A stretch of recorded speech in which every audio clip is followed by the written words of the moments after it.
Whoa. Hey now. Whoa. Welcome, everybody, to Sports Goofs number 103, sponsored by Smelter.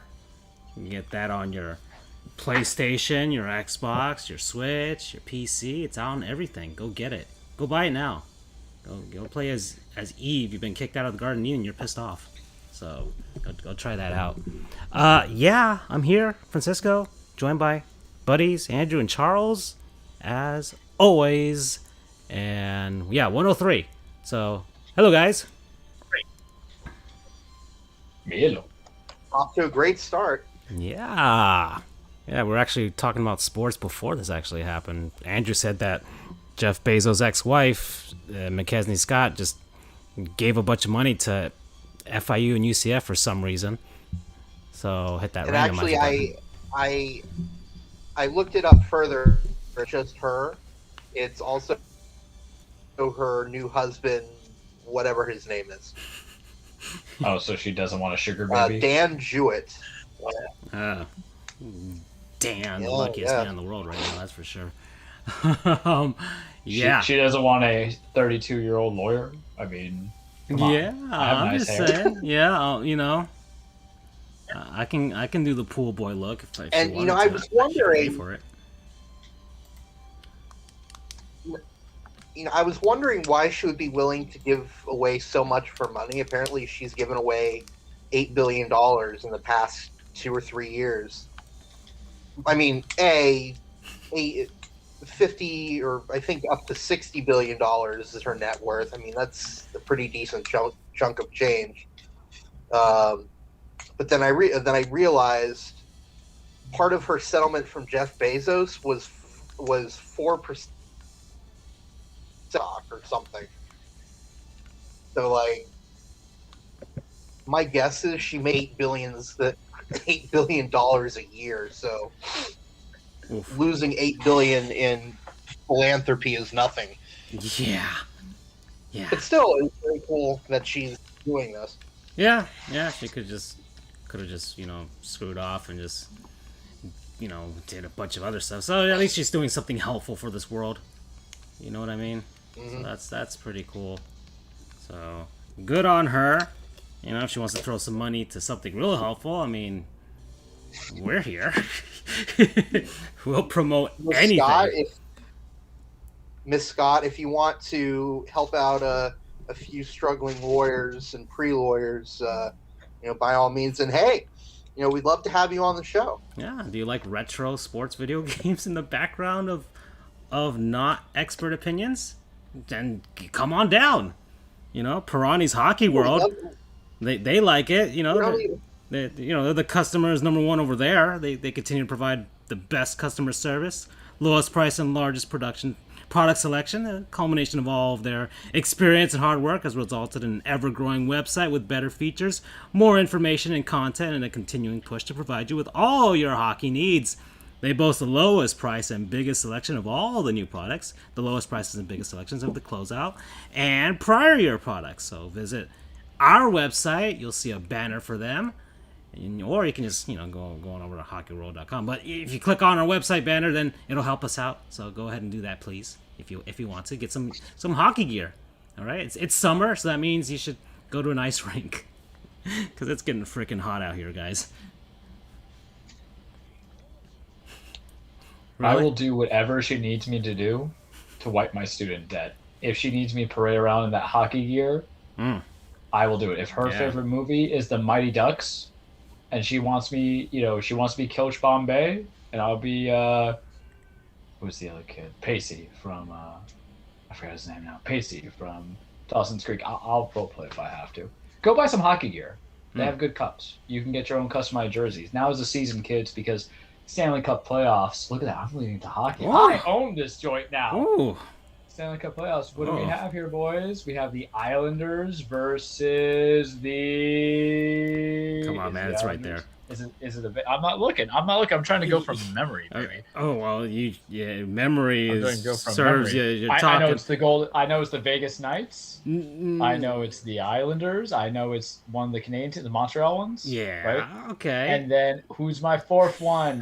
It's the Tampa Bay Lightning. Oh, the guys who lost the first one. Oh my god! I don't know. The team that was coming in like a juggernaut, and you're gonna lose game one. Andrew, take it from here. My part. Oh boy! I even had the petty coming in because why does Tampa get to have all the nice things? What kind of backwards hell? It's kind of like the football gods, the baseball gods, the hockey gods suffered decades of inbreeding, and now they have an intelligent child. It's not even Forrest Gump intelligent looking. It is like pure savant. Andrew, take it away about the life. Go from there. Full disclaimer: he's an Orlando fan. For those who are now just tuning in about inbreeding. How are you doing? He hasn't been on in a week. He needs to balance. Are you there, Andrew? You've been silent. Did he actually? Is he gone? Yeah, I broke his spirit. Oh God! I broke it. I was wondering. His browser died. I did like the whole thing. I was kind of like waiting for him to because he was talking in the middle of it to continue his thought, and then you popped in, and then I'm like, oh, you were just hanging on that lightning thing. I'm like, oh, he must be steaming right now, and he's gone. Wait, what did I miss? Oh, here he is. All right. Well, not just... Well, if you choose to revisit any of our petty announcements, always listen to our podcast version, which is going to be probably slightly edited and rebooted and put on later at some point. Look at that. Yeah. You see how we brought it together? Yeah. So yeah, if you wanna go back and listen to what we said, Andrew, just check it out sometime. Maybe later tonight or tomorrow morning. You'll see what Charles is talking about there. Okay. But Andrew, hockey, Tampa Bay Lightning. What's going on, bud? What's going on? What's going on is Barry Trotz is figuring you guys out. That's what it is. Yeah, he just needed another year. Well, that's all he needed. Another year. Just. Well, let me say this. First off, I knew this was not going to be a sweep. You have been modest. I'll tell that now for anybody who wants to know what the group chat is. I knew this was not going to be a sweep. I mean, especially, when we consider, no offense to Florida, but,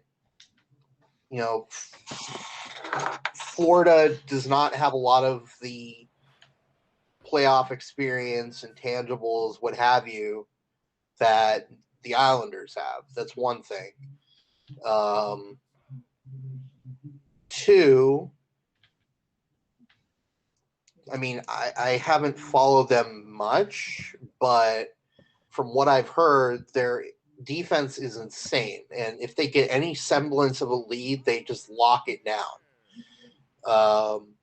To the point that people have called them a very boring team, which, listen, if you're lifting 30-something pounds, if the end result is you lifting Lord Stanley's Cup, I don't care how boring you are. The goal is to win 16 games. So, San Antonio Spurs, basically. As boring that as sounds you right. get. There you go. So I knew it was not going to be a quick series, an easy series. Unfortunately, I didn't get to see the game because I was driving back from Orlando, but I was listening on the radio. And from what I was able to pick out, it seems like we just made a lot of mental mistakes. We were constantly turning the puck over in our zone. I mean, that seems to be a big issue. And then I seen also that I saw some people mention that Vasilevsky gave up a pretty uncharacteristic goal. That being said, the bright side is, despite all of these mistakes, I kept hearing turnover in the offensive zone. I think we had a half dozen such turnovers. We still only gave up 2 goals. That's easily a game that based on the number of turnovers, we should have lost by significantly more. So I'm hoping that was just a fluke.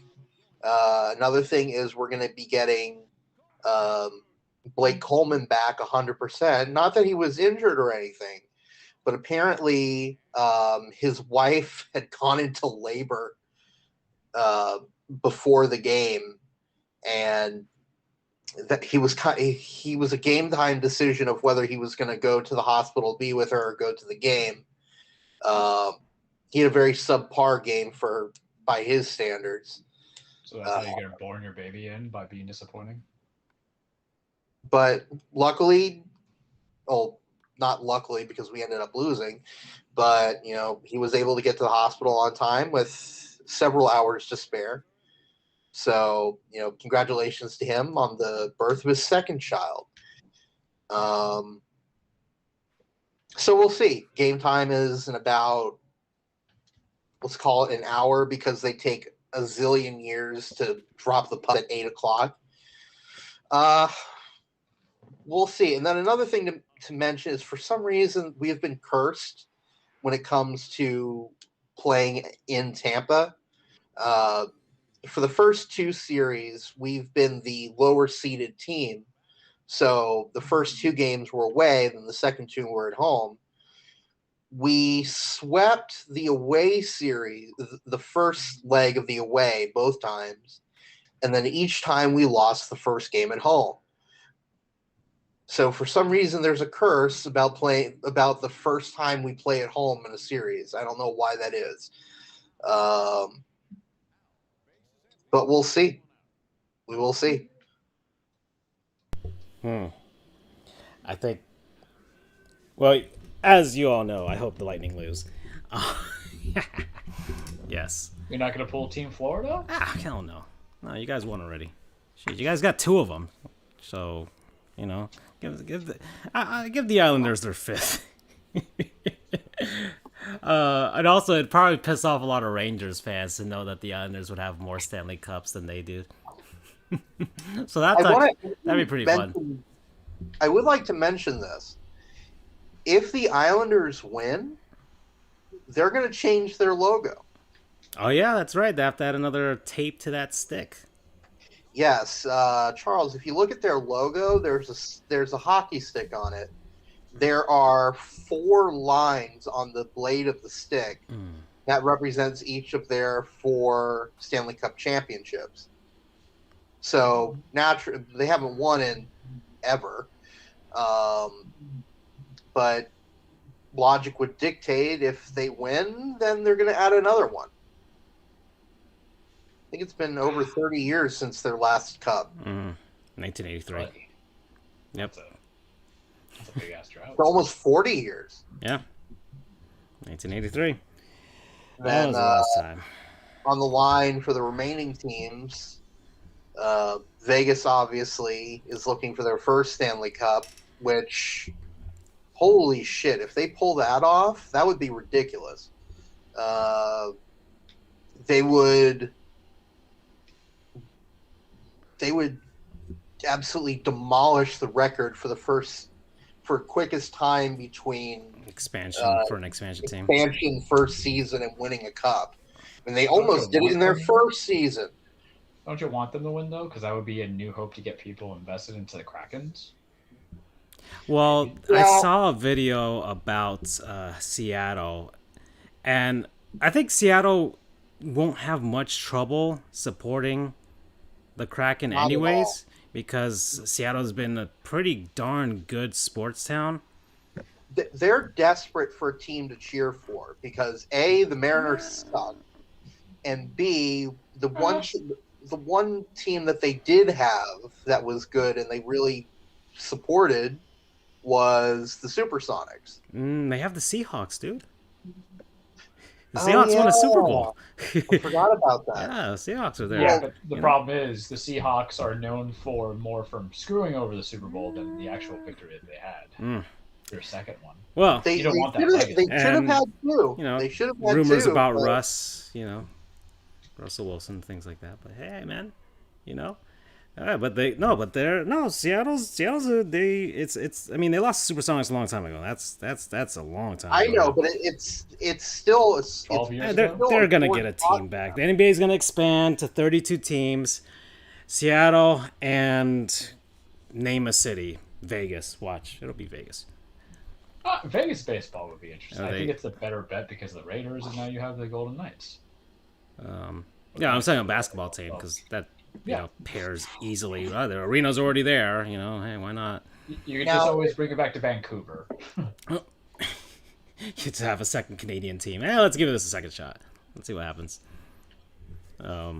But yeah, no, Seattle's gonna have an easy time. I saw a video most recently about like Ron Francis and talking about the whole process, and they've already sold out their season tickets. You know, just like you can sell out Smelter, even though it's pretty hard to sell out a digital only game. So it'll always be available for you guys Unless to you're get. the You know, Mario Rabbids for $5 on the Ubisoft store. it's time to get even, if you know what I mean. So she's pissed off, man. Kicked out of Garden Eden, man. Sheesh. So get that on your consoles or your PC. So yeah, Seattle's gonna have a easy time supporting that team. So and yeah, once again, yes, the Mariners suck, and after the Seahawks are done, you pretty much have like this lull between that and the Mariners. So Seattle can easily pop in, and they probably, I doubt we'll get the extreme success that Vegas got in season 1, but they. I don't know.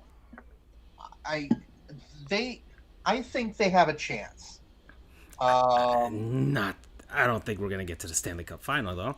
I think they'll have a decent team that won't. They're not gonna be a lottery team, you would think.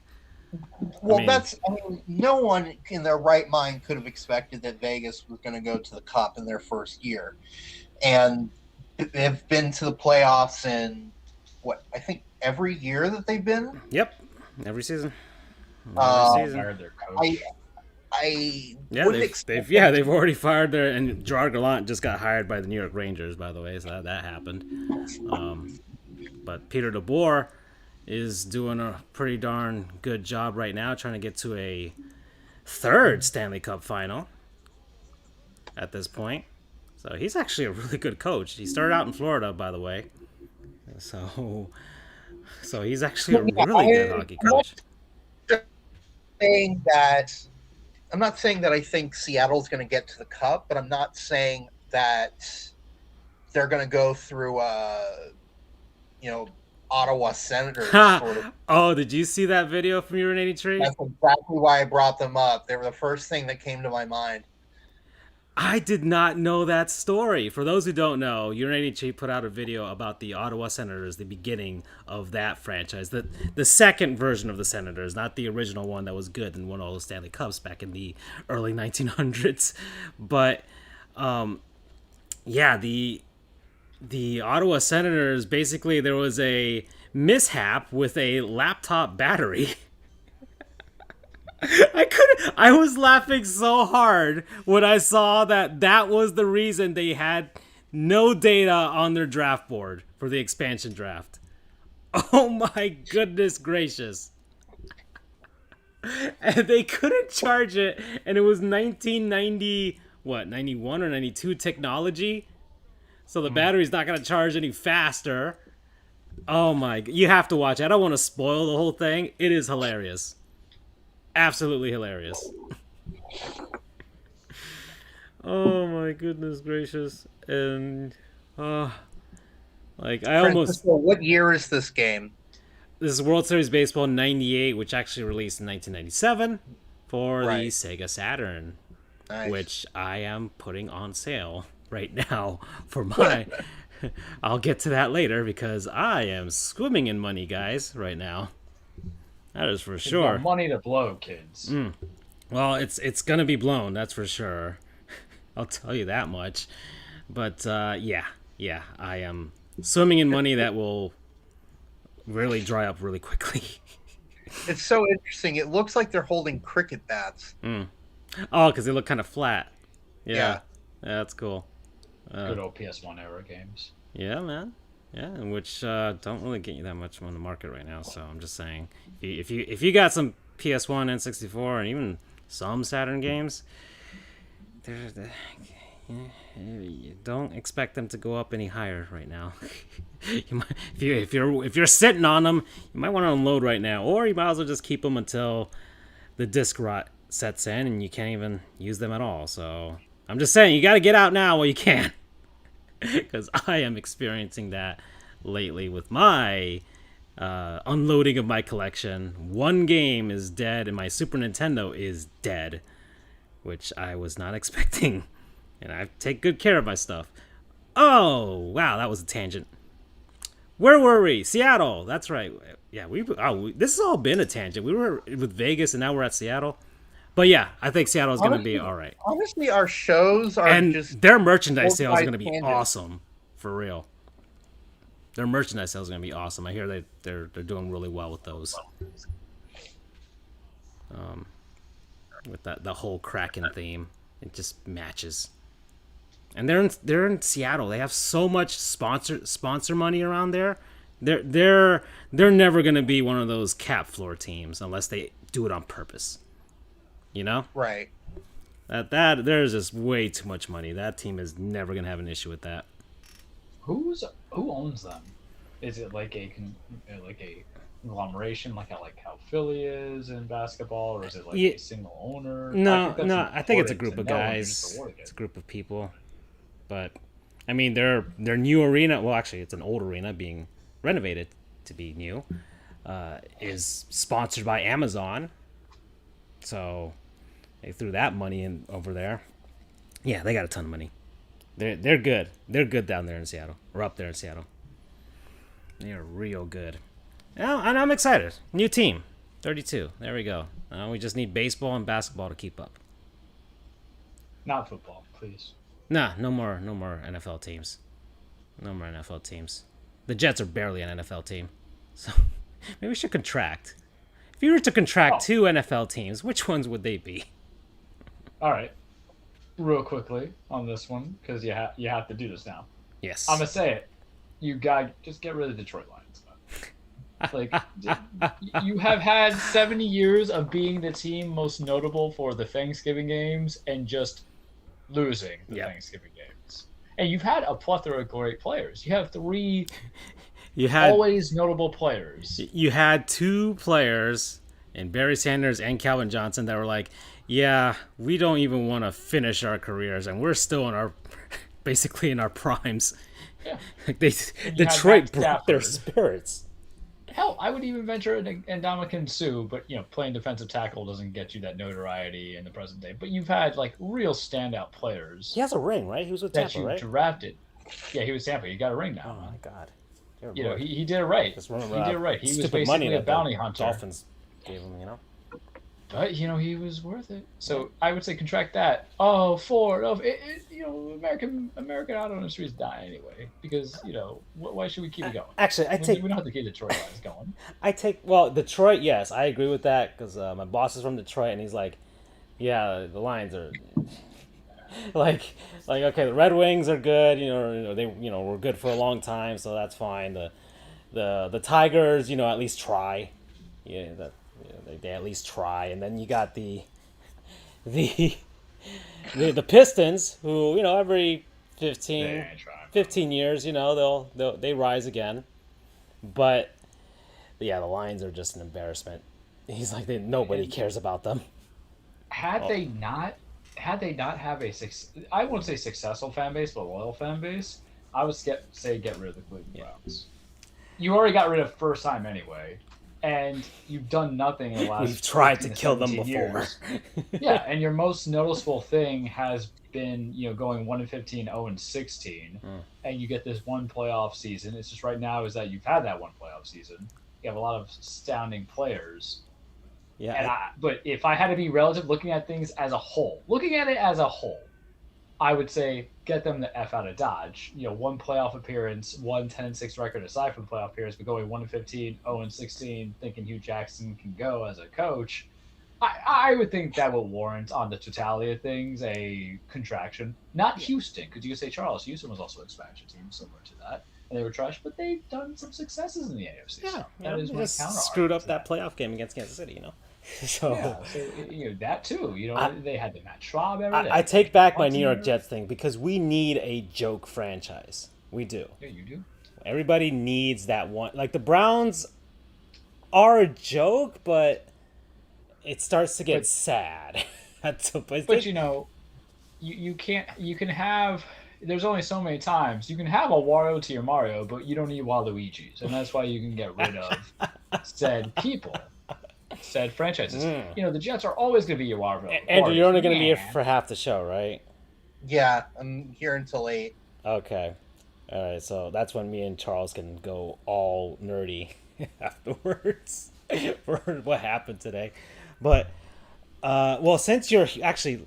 okay, so, yeah, I agree with you. I agree with you, Charles. I see the Lions, and I can see... maybe even the Jaguars, I could see that too. But they're like the... I don't know if the thing is, they've had winning franchises though. On the totality, I mean, they literally were a joke on a TV show in The Good Place. Yeah. So they did go 1-15. Yeah, but the whole thing about the Jaguars is just there's too much recent success to really kill them because you take in consideration that AFC Championship. Granted, hiring Urban Meyer as your coach is always a reason for revocation, and yeah, they're just gonna move to London anyways. We all know this. But that's the thing, though. That's potential. No one wants to support the team that could be associated with the Cleveland Browns as being like the Cleveland Steamers because of the color coordination. And then with the Detroit Lions, more like paper lions. Am I right? I'll be here all week, kids. All right, Andrew. Since we didn't talk about it, and I was assuming that had you been here last week, we would have talked about it. College baseball playoffs. Yep, we've officially hit the, as some people are calling them, the Omaha 8, which, sure, why not? Indeed. I was watching, what was that game? I actually watched a game, Tennessee versus LSU. Mm-hmm. And I remember I was there with my brother-in-law, and he's like, of course, my brother-in-law went to Mississippi State. So he must be excited. Yeah, he's excited, that's for sure. My alma mater's gone. All right, so we're done with there. But so are the Canes are gone, so that's fine. I'm glad about that. So baseball's not a real sport. Well, yeah, that was the thing my brother-in-law were talking about. So like when Dad was watching the game, he's just kind of like, we were just discussing like the differences between college baseball and well, basically what college baseball is like. He's like, yeah, college baseball, no lead is safe.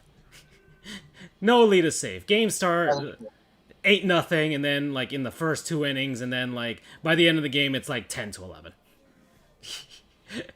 And Andrew, your UCF Knights were in a game like that most recently. Yep. You guys fell short, unfortunately. Yep. To your rival, unfortunately. Yep. But that is basically the extent of, like, there are very few pitchers in college baseball that you're like, yeah, I trust that guy to lock down this game. Yeah. Well, aside from the guys in Vanderbilt right now. Well, yeah, unless you're Vanderbilt. Please come to New York. You got Jack Leiter, who, Al Leiter's son, who,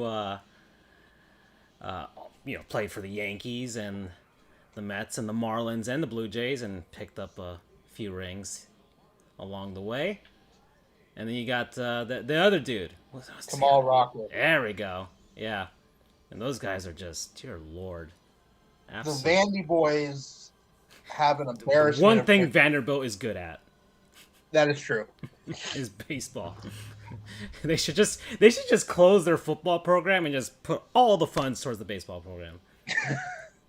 I swear that's probably what they should do. Just like, you know what, this football thing's not working. They gave us the gift of Jay Cutler. And make a hockey team. Maybe they might be good at that. Make a hockey team. Close the football program. Tear down the football stadium. Build a hockey rink and make a hockey program. All right. Get BU to run it, and we'll be fine. Fair. So shall I discuss the teams that made it to Omaha? Yeah. All right. So we've got North Carolina State. Mm-hmm. Their first game is going to be against Stanford. You've got Arizona against the Vandy Boys. Yep. You've got Tennessee against Virginia. Mm-hmm. And then Mississippi State against Texas. That's some heavy hitter programs there. Yeah, it's I mean, obviously Vanderbilt is going to be the favorite going into this, they're going for a repeat. I don't care that it's a year removed. It's a repeat. Yeah. If they win. Because obviously it was the College World Series was canceled last year. My name is Eve, and I am fresh out of Eden and armed with a living suit of armor. Experience a hybrid of 16-bit style, action, and real-time strategy in Smelter. I guess call me Eve from now on. Yeah, all right. Andrew and Eve. There we go. Close enough. Well, I'm going. Let me as we're going to talk college baseball. Who is their most noted alumni in Major League Baseball? Joey Cora. 1,000 games. David Price. Well, yeah, but I'm saying like the guys played like the most games. Oh, well, David Price, yeah, he's a pitcher, so he's never gonna be. Okay, so their most noted hitter. Somebody with talent. Yeah, their most noted hitter. Their most noted was Joey Cora, although Dansby Swanson is also going up that list and probably will surpass him if he keeps playing the way he does. I'm going to go down their Wikipedia list. And David Price is actually, he hasn't pitched the most. I heard that. Scott Sanderson is the most noted pitcher as of right now with the in Vanderbilt alumni baseball history. Right? Played for Montreal, Chicago. Players remember, forget. Look at that.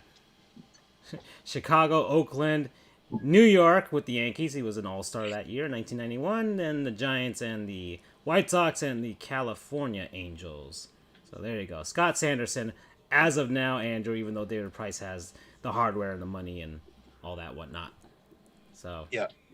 And then, yeah, Joey Cora on the other side. So there you go. All right, so that's Vanderbilt. Francisco. Vanderbilt, who are they facing? What'd you say, Charles? I forgot. What hardware? That title ring that he didn't even really play for? Cy Young, all-star appearances. Rigged.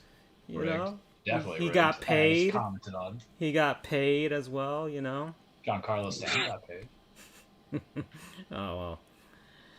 AJ Burnett got paid. Yeah, well, hey, AJ got you a ring, so, Exactly. AJ got you a ring. Did not really get the Dodgers the ring. Or did he get everybody else now?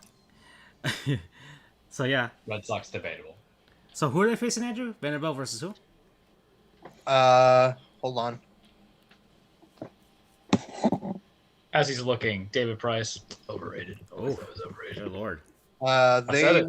They're facing Arizona. Arizona. Let's see. Gosh darn it, Baseball Reference. It's actually telling me about the state of Arizona. So let's see. I'm just going to go down the list to see how successful these programs are. I'm just going to put Arizona Wildcats. Let's go. NC State has made it to the College World Series 3 times, have never won. Their last appearance was in 2013. Stanford has won twice. They won back-to-back in 1987 and 1988. They're 3-time runner-ups in 2000, 2001, and 2003. And this will be their 17th Man, CWF. Arizona's got some heavy hitters. Look at that. Kenny Lofton, JT Snow, Trevor Hoffman. They got some guys here. They got some dudes. Let's see, Arizona has won 4 times, most recently in 2012. Terry Francona. Yeah, there's some good dudes on this list. So, let's see. Tennessee, probably their most famous is Todd Helton. That's a callback. Oh, yeah. Yep. Let's see. Players went here. Let's see. We got for Stanford, Bob Boone, the father of great Yankees manager Aaron Boone. Overrated. Both of them. Wait till we get to the MLB segment, and you guys are gonna. Well, we're kind of in it. Mike Francisco already Mussina. knows that feeling. Mike Mussina. We leave him alone. That you know. Insult in this household. Yeah. Oof. So Mike Mussina went to Arizona as well. Yeah. Where are the hitters? I saw a lot more. Oh wow. Okay, this is Stanford. So Mike Mussina and Bob Boone. Drew Storen's on here. Okay. All right. Oh, that's. Sheesh, man. What is this? Rick Helling, he got a ring somewhere with the Marlins, actually. So, yeah. So where are we at? Where are we at now? So, you also mentioned, who'd you mention? So Tennessee. Yeah. Tennessee. Yeah, by far it's got to be Todd Helton. Volunteers. Their most famous. He's probably. Let's see, University of Tennessee. Where are you? There we go. So the Vols. We got Todd Helton. Played the most. Yep. Mr. By Nick. a long shot. By a very long shot right now. Then we got. Who else is it? Who's their most noted pitcher? Rick Honeycutt. So, there you go. All right. It's a name I recognize at least. R.A. Dickey also went there. He won a Cy Young. So there you go. Drew, second rider. He played for the Marlins. Yeah, let's see. So there we go. Some guys there. So that's Tennessee. Who else? What other teams are in the tournament? MSU. Mississippi State. Oh, Rafael Palmeiro went there. I think he's the number one. Ooh. Yeah, boy. Ooh, buddy. Hey, that's a case of controversy right there. And I think they're either they're training or like their whatever their facility is called over there. Duty Noble. Well, not the stadium, but the training facility for the baseball team is named after Rafael Palmeiro. Oh, we went over this before. Is he a duty head? Because Rafael Palmeiro is not a likable person. Well, I mean, he's throwing a lot of money at Mississippi State, so he's like there. Rafael Palmeiro. Yep, he is the most noted one. Of course, he is dishonored by all of baseball right now. This man hit 500 home runs, has 3,000 hits, and is not in the Hall of Fame. I'm pulling up. Will Clark went here too. That's okay. I'm pulling up Texas now. Will Clark, and we also let's see who's their most noted pitcher. Jonathan Papelbon. Ugh. I can one up you there. Where are we? Roger Clemens. Oh, that's right. He went to Texas. That is right. Roger Clemens. Can I ask you guys a question? Sure. Is John Papelbon not like the epitome of like a mouth breather? Oh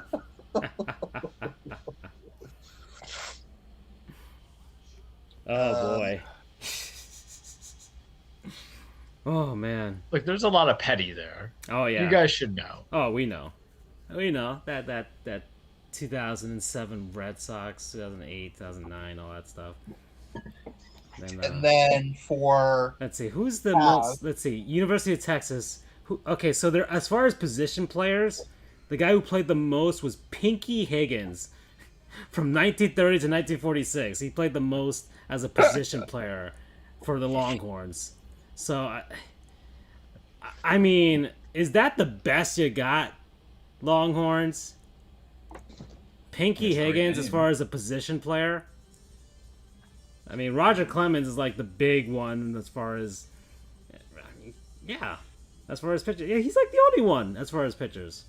I don't know none of these guys. These are all players I'm going to forget. Who the hell is Mark Pekovskik? Sheesh. You got picked on a lot as a kid because of that last name. Okay, Dennis Cook. He won a ring with the Marlins. Okay, I recognize that name. But yeah, sheesh. All right, so I mean, it's not as notable as they would want you to think. That's what I'm saying. Texas. I mean, you have baseball two program. stud pitchers, though. Even to give the mouth breeder some credit when credit's due. I mean, okay, so Roger Clemens, I get it. I understand. But... and then for Virginia, probably Cavaliers. the most famous player is Ryan Zimmerman. Yeah. Yeah, it makes sense. That makes a lot of sense. So let's see. So Virginia, we got, let's see what baseball reference pops out here as far as the both sides. So yeah, Ryan Zimmerman, most noted, got that ring. We got Epirixie, who's in the Hall of Fame. Y'all remember Epirixie? Let's haul, y'all. Yeah, totally. Let's haul, y'all. Here we go. Played from... oh boy, let's see. Played from 1912 to 1933 for the... I just want to make sure this is the right Philadelphia. For the Philadelphia Phillies and the Cincinnati Reds. And that is it. He made the Hall of Fame with, let's see, as a pitcher, 266 wins, 251 losses, a 3.15 ERA, and a 55.9 WAR. So there you go. Epirixie, everybody. Never played in the play. Actually, he pitched in one World Series for the Phillies in 1915, and they lost, obviously, because the Phillies are a horrible franchise. That took way too long to win anything for a baseball team. Trash.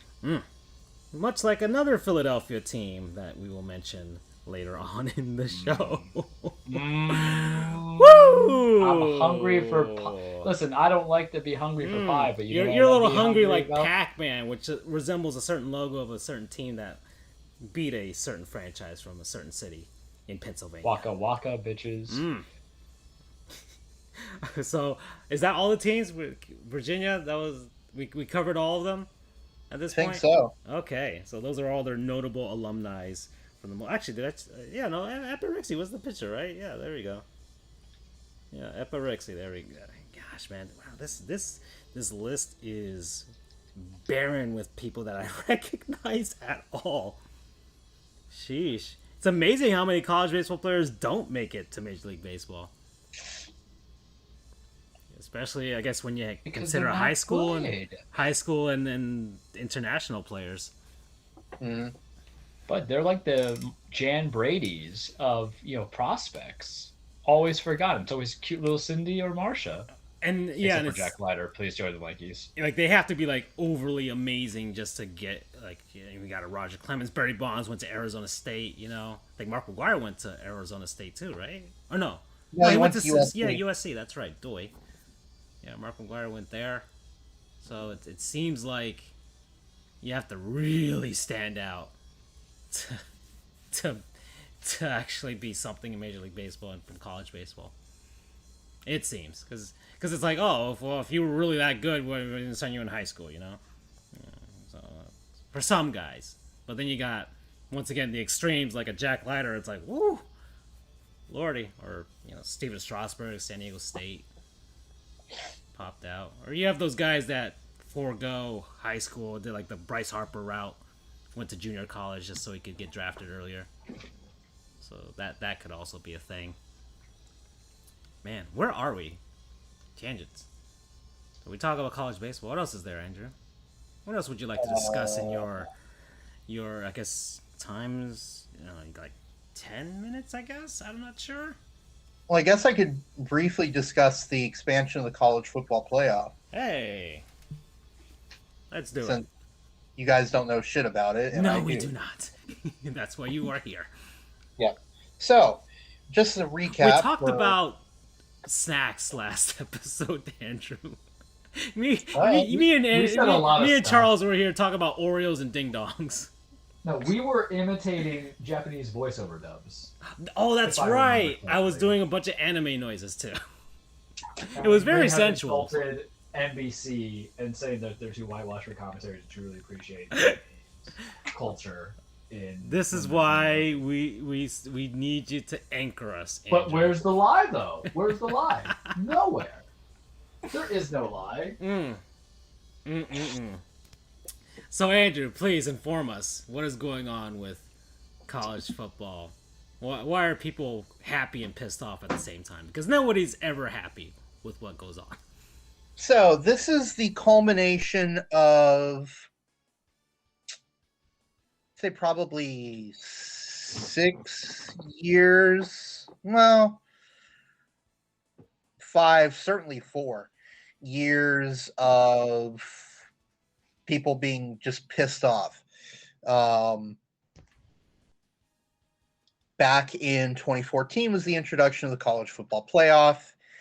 Prior to that was the BCS, which was the top 2 teams, according to a ranking, play each other for the national championship. FSU, the last one to win one.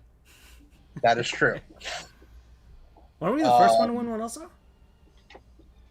No, that would be Tennessee. Oh, okay. Oh, yeah, 98. Okay. All right. You were the second, I believe. That would be cool. Maybe the third. Oh, well. No. You were the second. Beat Virginia Tech and Michael Vick. That one in the Sugar Bowl. Right. So anyway, the expansion of 4 teams was not what people expected at all. It essentially became the Alabama Clemson show. Right. Basically, yes. The benefit of the BCS system was the bias of the humans was somewhat watered down by various computer polls, which I've seen some of those computer polls and they are ridiculously way out there. But when you factor in, it kind of all evened out, and you got a pretty realistic, a pretty fair arrangement of teams. So when they expanded to 4, they got rid of the computer polls and just made it a committee of 12 people. And unfortunately, this committee, understandably, they gave all the weight to the so-called Power 5 schools and none of the weight to the so-called Group of 5 schools. So there's been minor rumblings of a push to expand, but it got supercharged when UCF went undefeated in 2017 and had an undefeated regular season in 2018 and lost to LSU by 8 points. So they were 25-1 in the span of 2 seasons, and they never even came remotely close to getting into the top 4. And that kind of added fuel to the fire. It kind of added fuel to a slowly simmering fire, made it explode. So now, finally, the CFP, it's not official yet, but if they're announcing it publicly, it's going to happen. So what's going on is they are now expanding to 12 teams, and here's how it's made up. It is the top 6 conference champions and then 6 at-large programs. Let me explain why that's huge for a group of 5 schools. Notice I didn't say the top 5. Everyone was expecting it to be the Power 5 champions and then one group of 5 champion, because the Power 5s get all the power. But they kind of threw us for a loop. They said it's the top 6 conference champions. So, like, for instance, this past season, there would have been 4 Power 5 champions and 2 Group of 5 champions. Let me rewind. It's the 6 highest ranked conference champions. So you had LSU, you had Alabama, Ohio State, Oklahoma. Who was the other? Clemson.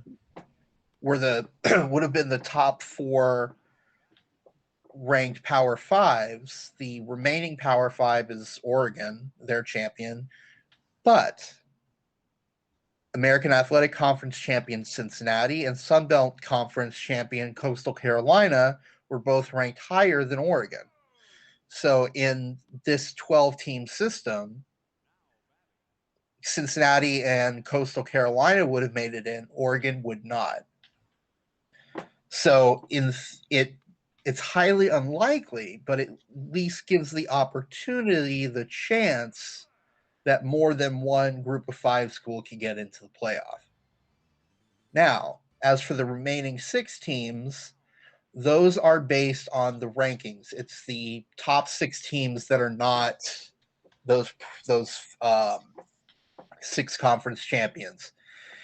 How it's going to work is the top 4 teams, the top 4 conference champions will get buys for the first week.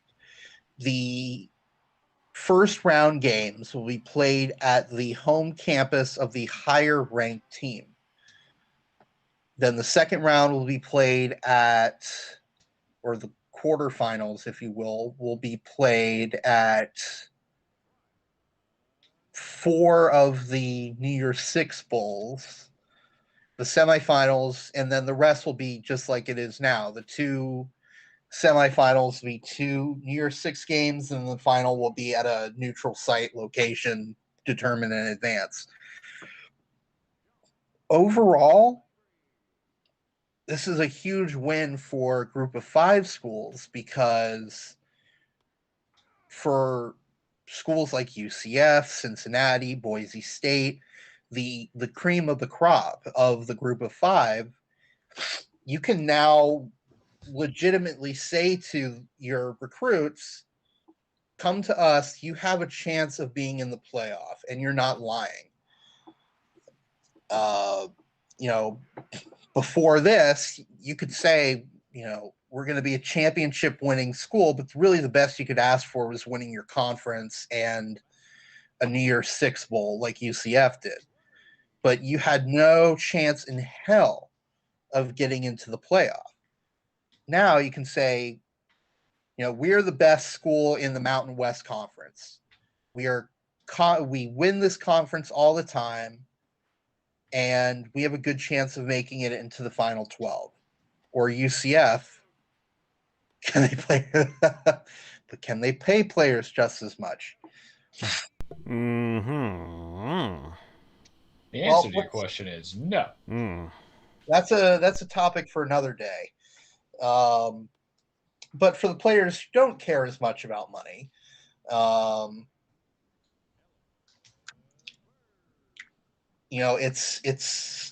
it gives them a reason to consider these smaller schools now. And it kind of spreads the wealth a little bit, if you will. And it doesn't just help group of 5 schools. It also helps a lot of other Power 5 schools, because realistically, probably 4, 5, or maybe all of the at-large bids are going to go to a Power 5 school. It just is. I think you'll realistically see maybe 1 or 2 group of 5 schools in the playoff in any given year. So for those other schools that are normally just looking on the outside looking in, you now have a fighting chance of getting in, and that's going to help your recruiting. And it's a lot to take in. It's a very interesting way it's being organized, but so far, aside from the Alabamas and the Clemsons, who want more power for themselves and they don't want any interlopers risking their chance of winning, everyone seems to be on board with it and enjoying it. What is fascinating, I will say one more before I have to go, is Notre Dame gave a pretty large concession here, because even though Notre Dame is an independent school, that is true. That is one disadvantage. It gives these schools a bit more breathing room. Like in 2017, Alabama, which still made it into the playoff, or 2019, Alabama missed the playoff because they lost one game to LSU. But they were still very highly ranked, so they would probably get into the playoff still. So it makes their life, overall, I think it works for everybody, even though G5s are still kind of on the short end of the stick, if you will. At least they're getting thrown some sort of a bone. And then it's funny that Freddie's here because he is a Notre Dame fan. Trash. Sorry, Freddie. Even though they are an independent school, they are considered part of the Power 5. Now, unless Notre Dame wants to join a conference, which will never happen in a million years, they are not automatically eligible for they are not eligible to be a conference champion because, well, they're not in a conference. So they did concede a little bit. I'm sure Swarbrick, or whatever his name is, their AD, could have twisted a few arms to make some sort of a exemption for them. But no, they will always have to fight for one of those 6 at-large spots, which, depending on how you look at it, either helps or hurts their chances. I don't know. We'll see. Overall, it's very fascinating. I'm glad that they're opening things up a little bit more. I personally would have liked to have seen a 16-team field, which is the 10 conference champions and 6 at large. Something more akin to March Madness, where each of the conference champions is guaranteed a slot. But still, it's pretty good. It's a massive improvement over what they have right now, and we'll see. It's definitely not. They've already said that if it were to happen, it's not going to be happening at minimum the next 2 seasons. So the earliest it could happen is the 2023 season. Although a lot of people think that they're going to wait so far as 2026 when the TV contract gets renegotiated. So we'll see. Yeah. Okay, so that means Florida State will have a chance to still not go. I mean, look, Notre Dame gets popped in anyway, so they don't lose Get in by that having to go to sixth, that conference. final spot. Get into that last spot there. Just kind of sneak in for the joke, for the meme. All right, Andrew. All right, I'm off, boys. I will talk Okay. to you later. All right, man. See you, buddy. See ya. Adios. Well, Charles. Ugh, gosh. It's a good halfway point segment. Yeah. I guess he really had to go. He couldn't do a non-sponsor thing because that's where we're at. That's the halfway point of the show. We know that. We're not at the cage yet. What are you doing, graphic? You're getting a little too frisky. It's not. You gotta give it some time. Give it some time before we get to that. Okay. So let's see. So we are here at the halfway point, folks, and we all know what that means. It's a word from our non-sponsor. People, places, things, concept, what have you, that we've been enjoying over the last week. So I guess Andrew's not here, so I guess no, I got two. I got two. All right. Alrighty. So let's go with the first one. Charles, aside from Smelter, which is actually a real sponsor for us, and they've been sponsoring us for like the last month or so. So good on them. They good know on good them. quality when we see good Yeah, quality. well, they know we're vice good versa. gamers, and we're gonna talk some games for sure. Oh yeah. Oh yeah. So let's see. But anyway, so this isn't about games, Charles. As y'all know, or some people don't know, whatever. I am a connoisseur of fast food, yes, but not as extreme as certain other people. I'm not like the report of the week who review reviewing everything, but I did have a chance to try something new that came out. And I have to say, I am a massive fan right now.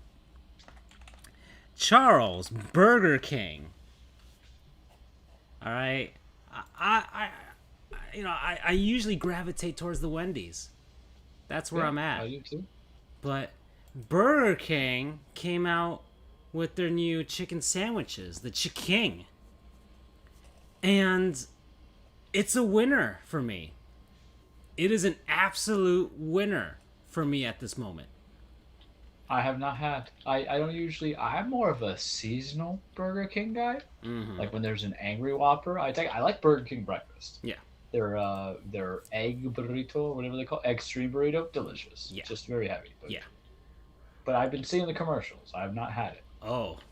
You see, Burger King, before their chicken sandwiches, I think they try to promote, home style chicken sandwiches, that type of thing. But I tried it once, and it was just like, this is no bueno. There was no love infused into the chicken. All right, put all those genetically modified stuff inside those chickens. They weren't injecting love along with the other steroids into those chickens. But I'm gonna tell you now, they have injected a ton of love into the chickens for this thing. So they got the Chiking sandwich. You see it on the screen there for those who are listening to the podcast audio version. Wait, they make a spicy version? Oh, they make us. I have yet to try it. I will try it. I had to go in on the. Actually, I didn't go with the entry level. Have you seen this? They have a spicy chicken deluxe sandwich. Oh, Charles, let me continue. We're not there yet, and the chicken fries are pretty damn good too. But yeah, we like the chicken fries. Yeah. But they have the entry level Chiking sandwich. All right, you get some of the pickles. You got that sauce, whatever sauce that they use. That is basically what puts this thing over the top. Whatever sauce that they're using, it is absolutely positively freaking good. Whatever secret sauce they got there, it is fantastic. But then they got the spicy version of the entry level Chiking sandwich. All right. Then they got the deluxe with the lettuce and the tomatoes and that sauce.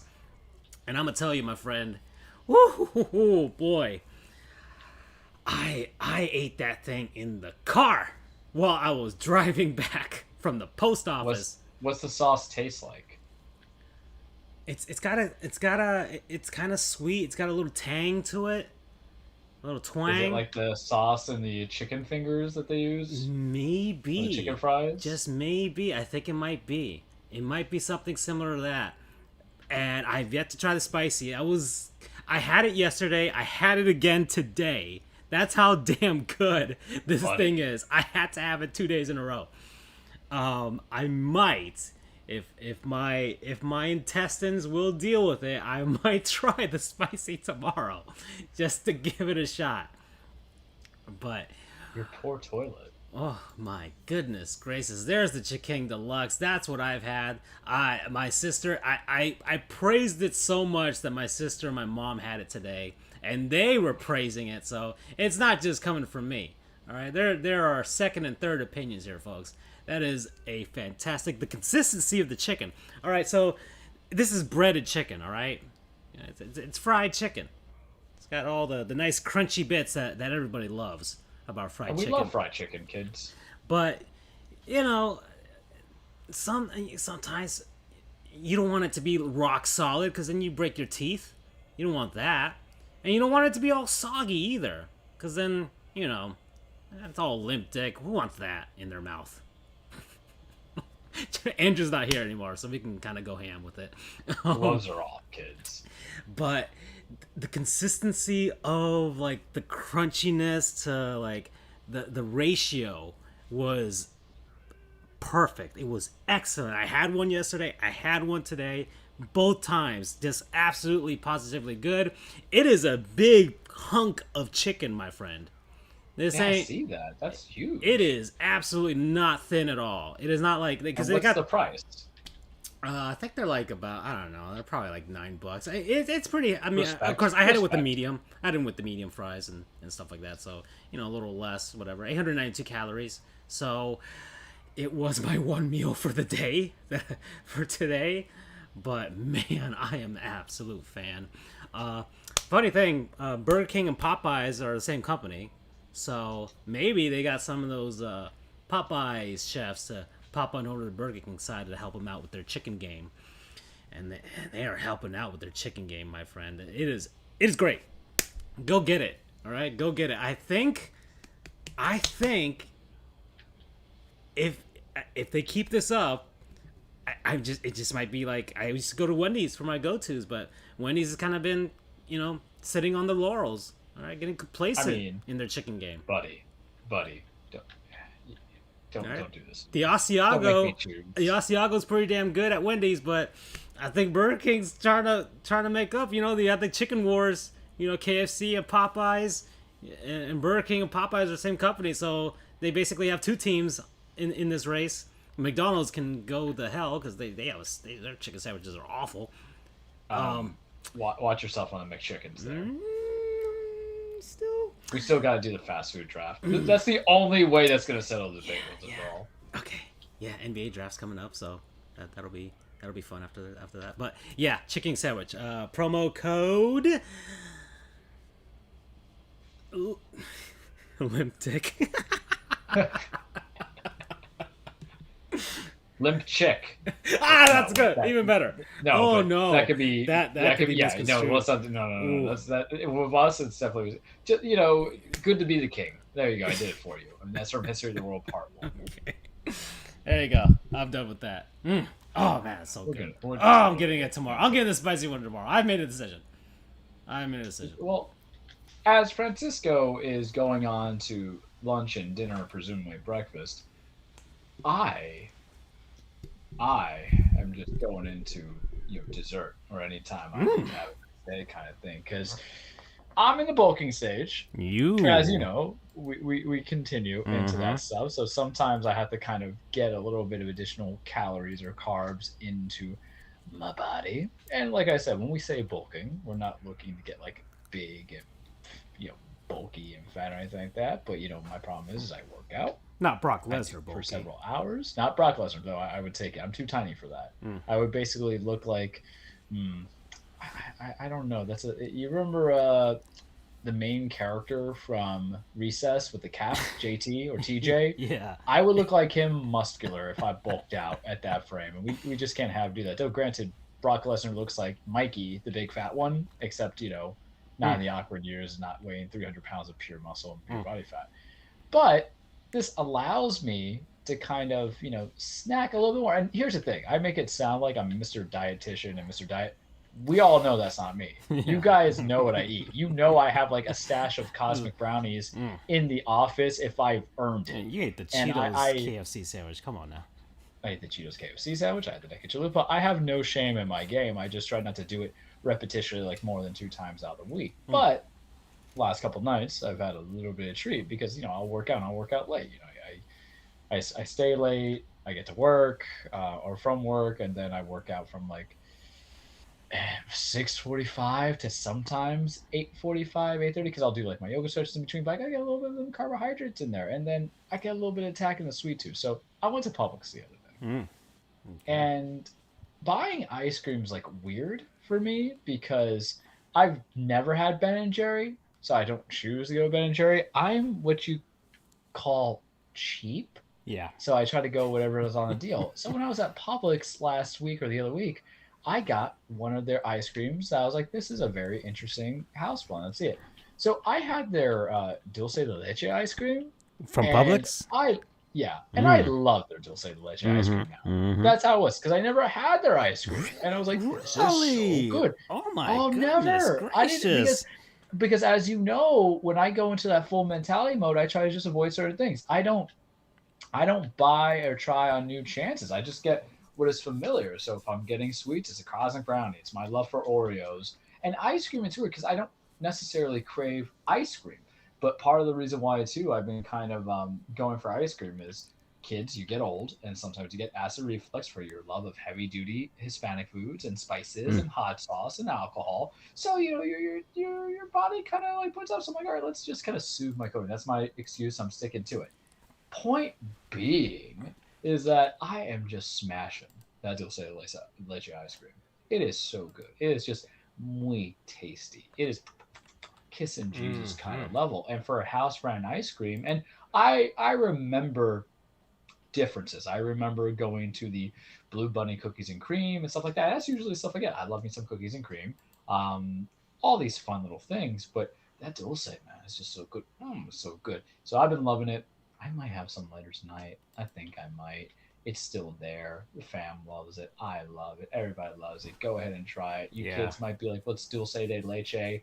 Or really just kind of hillbilly and I go, dulce de leche. But whatever you call it, you should have it because it is like a nice, warm hug on a very rough day. It will make you feel better. Like, you remember that scene in Ratatouille? You got that nice chunk of caramel.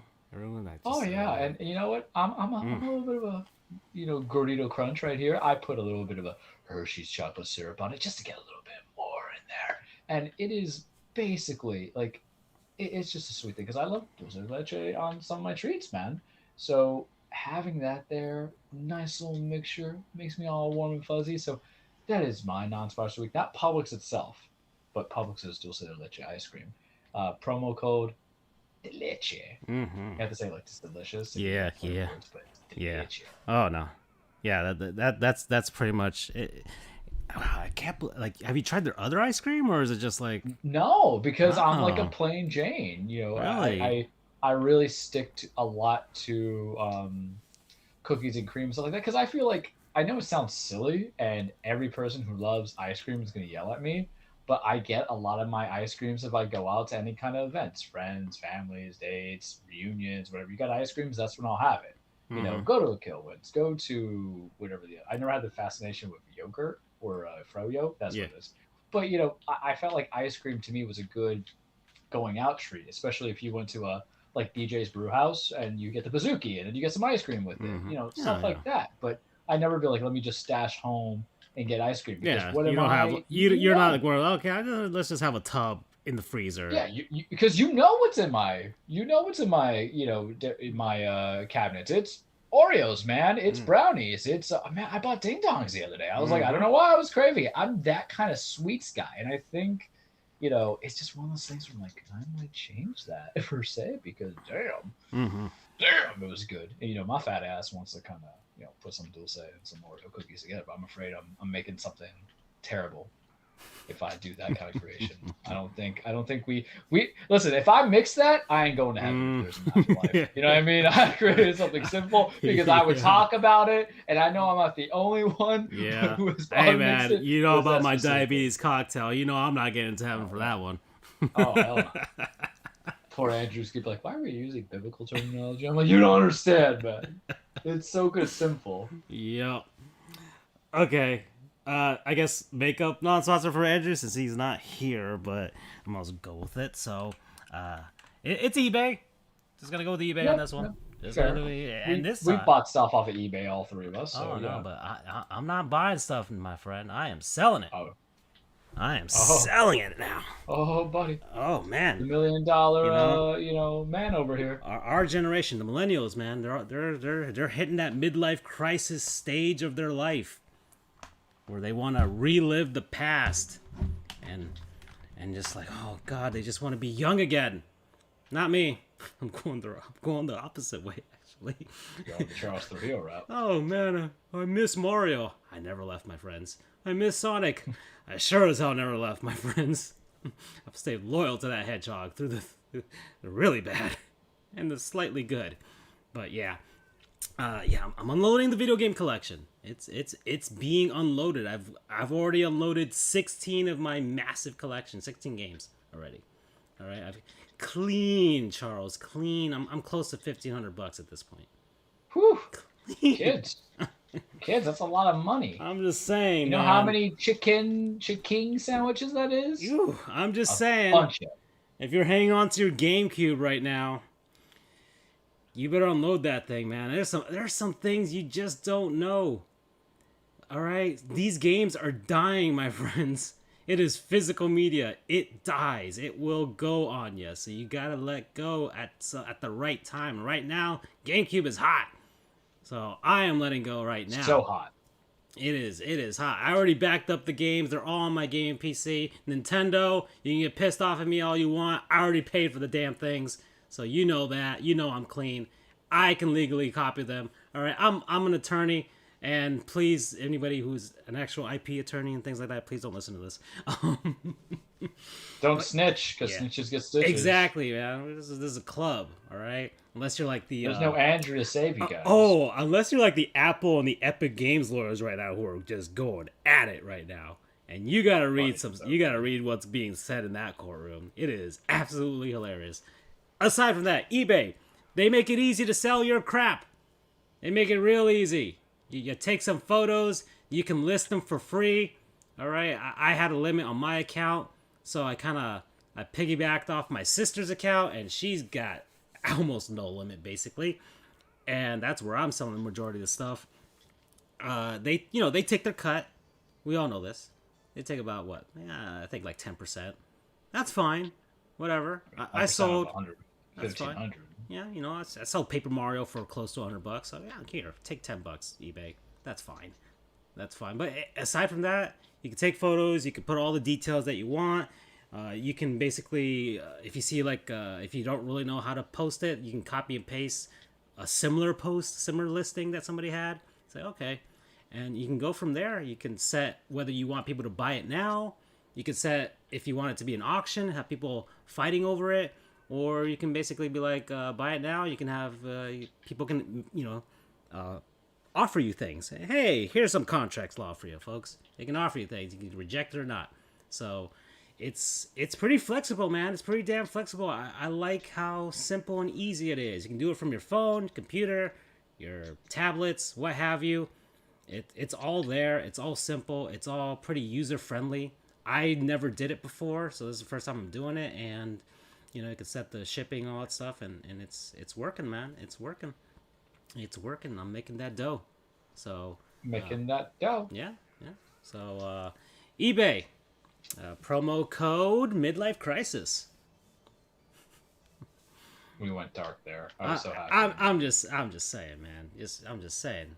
People are trying to relive the past. I never left, my friends.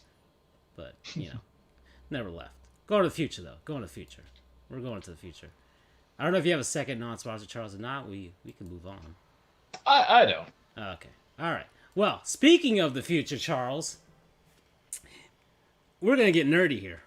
We're gonna get real Super nerdy. nerdy. There's some future talk happening right now in the games industry, and a certain company that we are very fond of made some certain announcements today. Nintendo had their direct today, my friend, and they announced some things that made me feel things all over my body.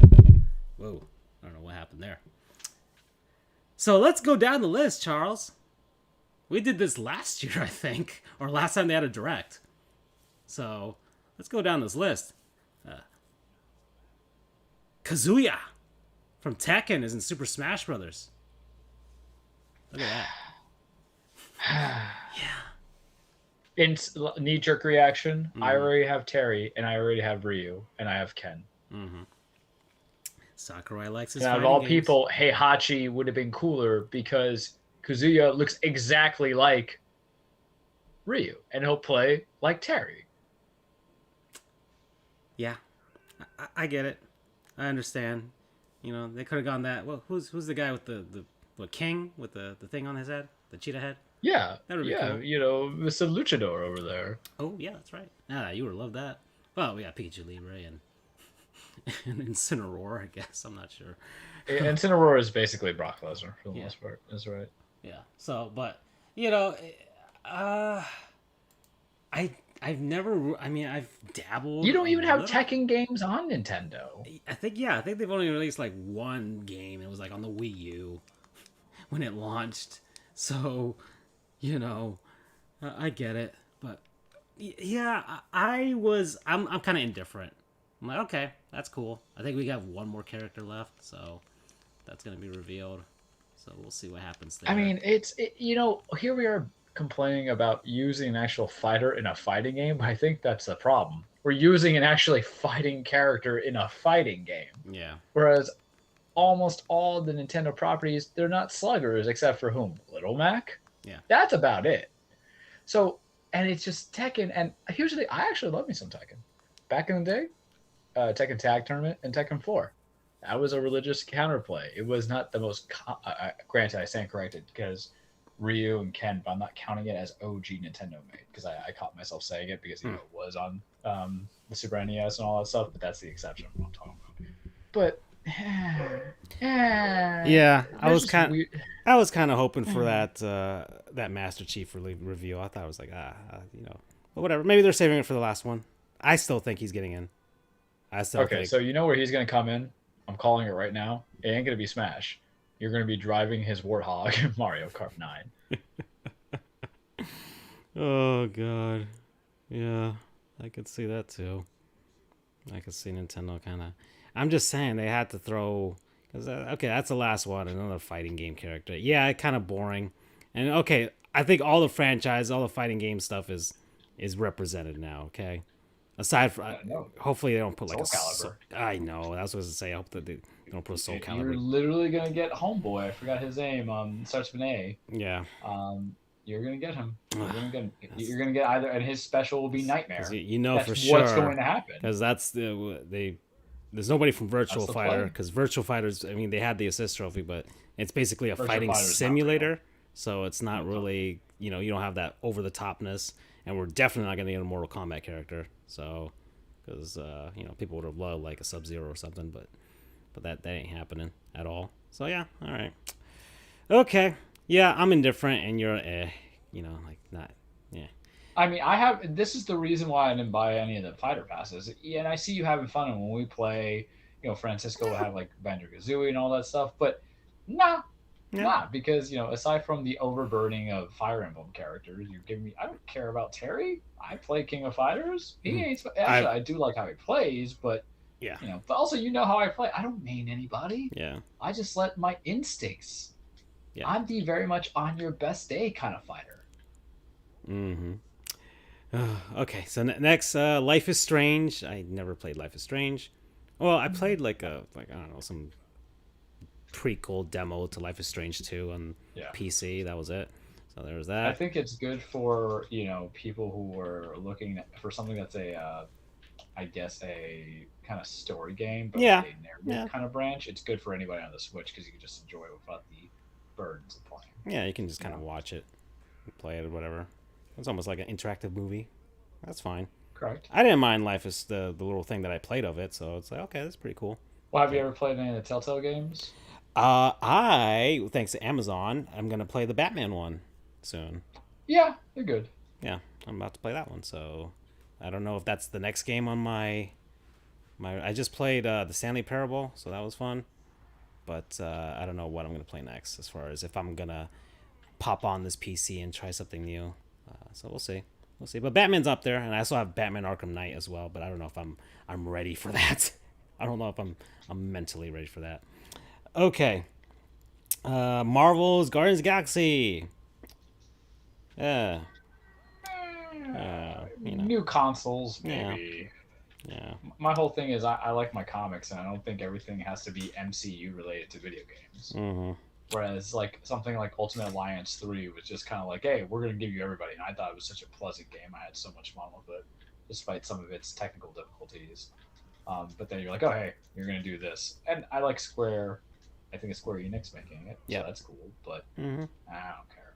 I don't care. Yeah. Let's see. Worms Rumble. Okay. Yeah. That's a callback. Yeah. My brother-in-law would like that. He's a Worms fan. Atria Ascending. Don't care. 2 Point Campus, which I guess is like that 2 Point Hospital game, which I guess is super popular. I didn't realize. So, kind of funny because Andrew's been doing like a project on the RCFB thing to make a fake university.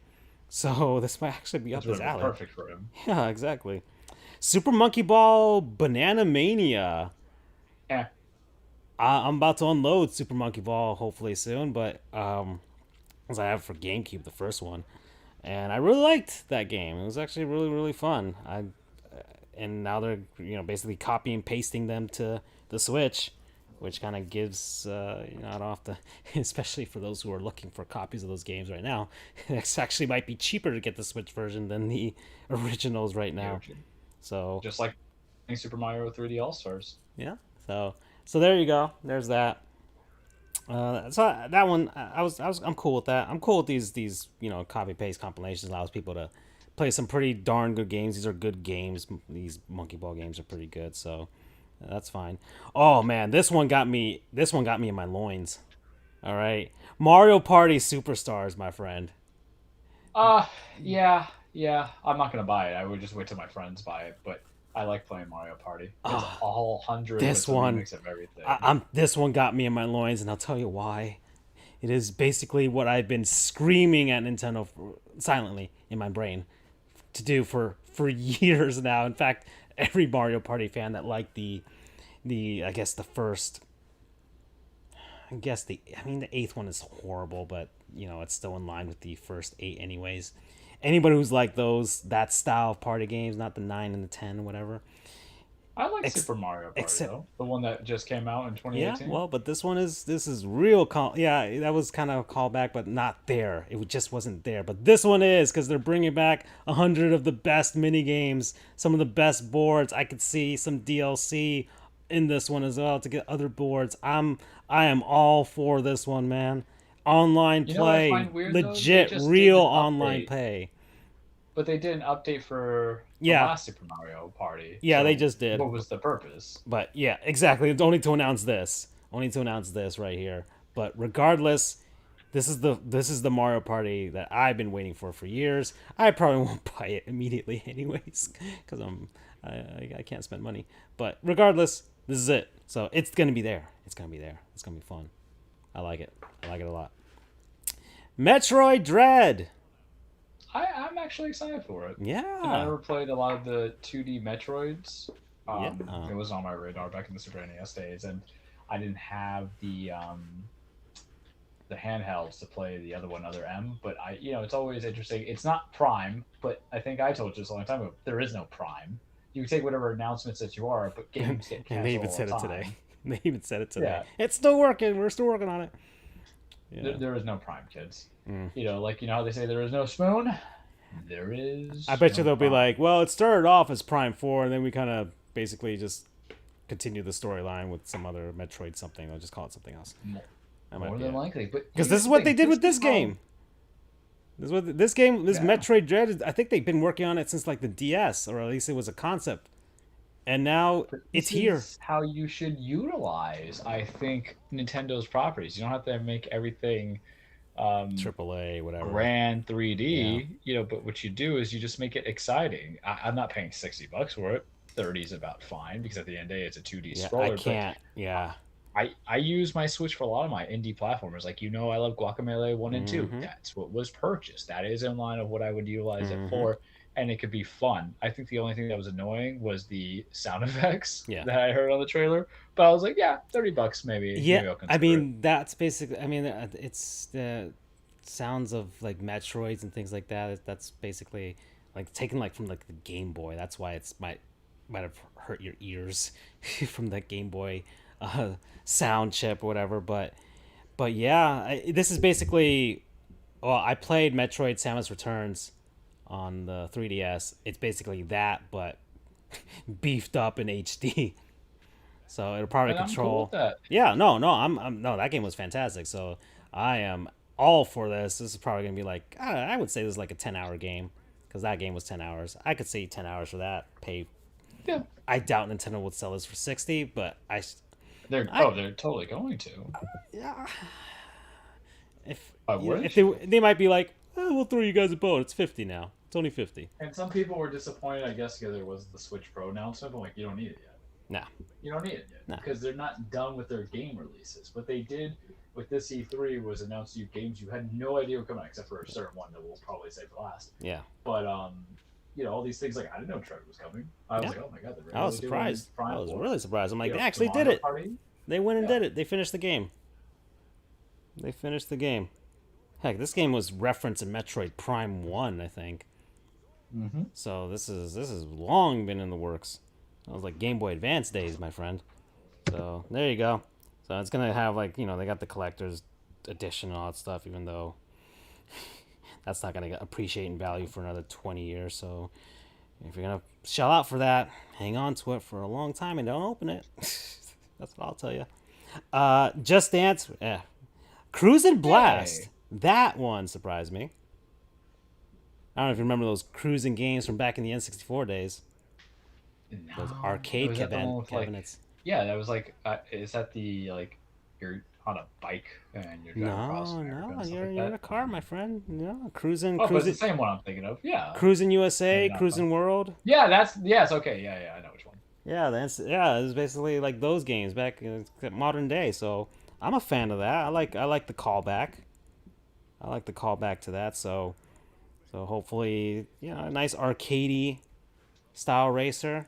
I think that's kind of missing on the Switch. So, Missing everywhere, video game wise. yeah, that's true. Mario Golf comes out later this month.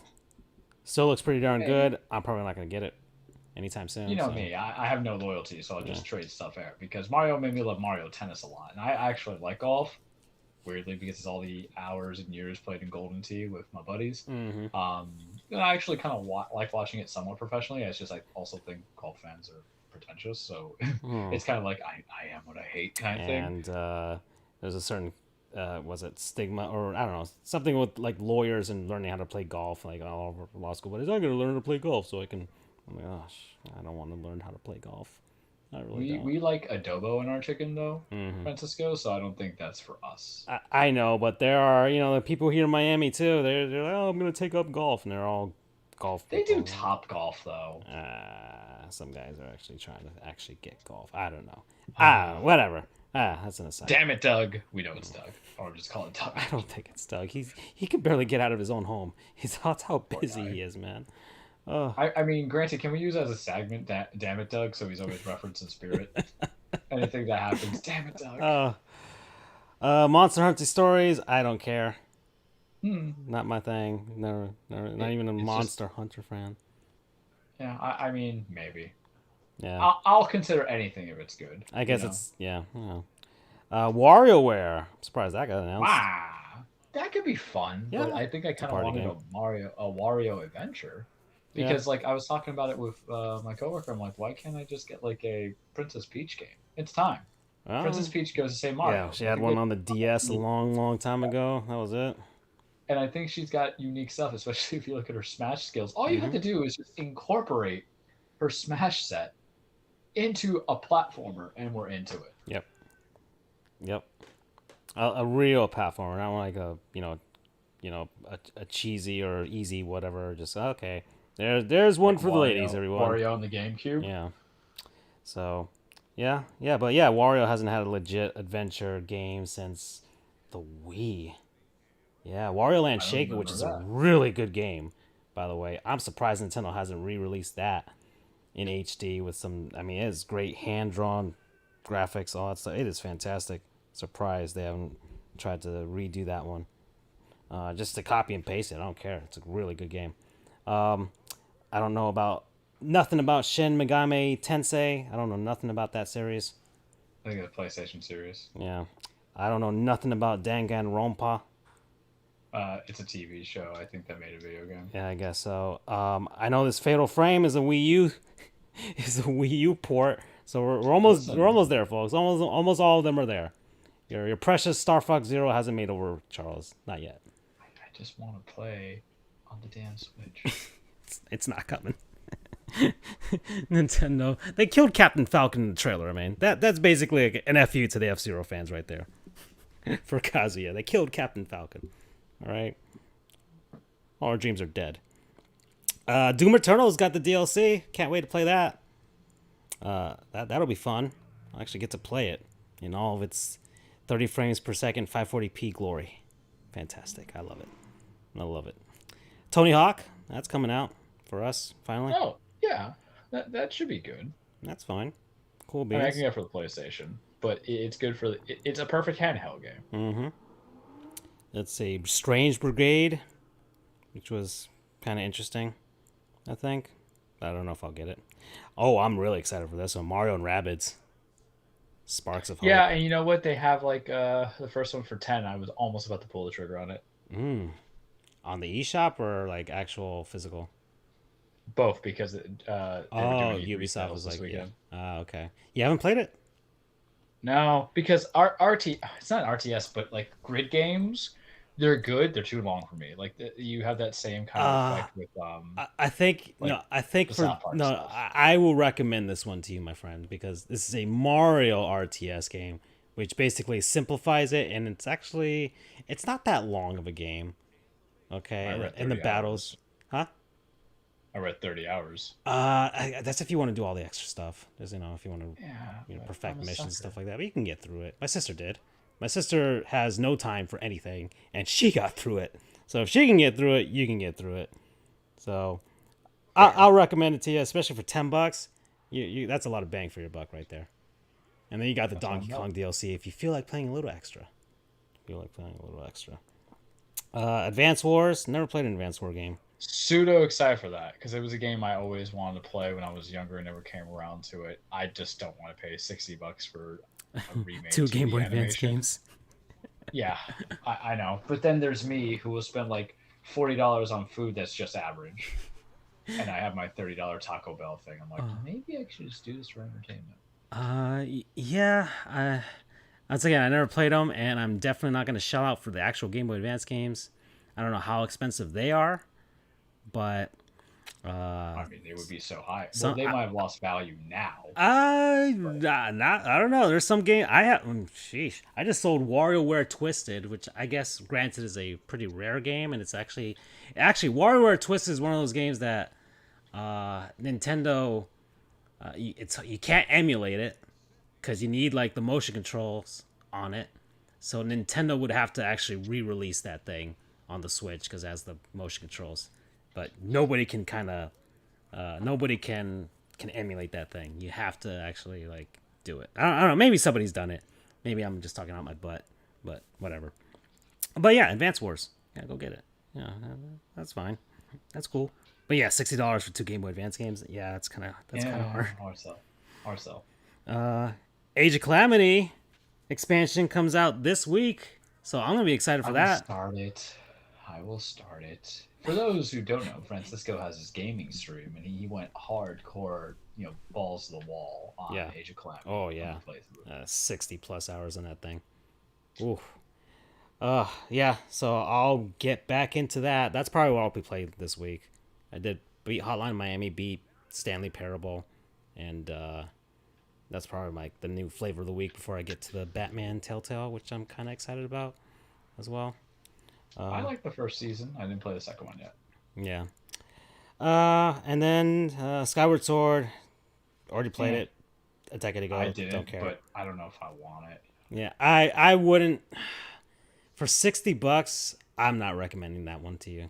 At $60, get it for 20. 20, you'll be fine. Which will be 20 years from now. Yeah, basically. I don't even think the Wii version of it's $20. Actually, the Wii version is $50 right now, so it's actually it costs the same as it did when it released. So you're kind of screwed both ways.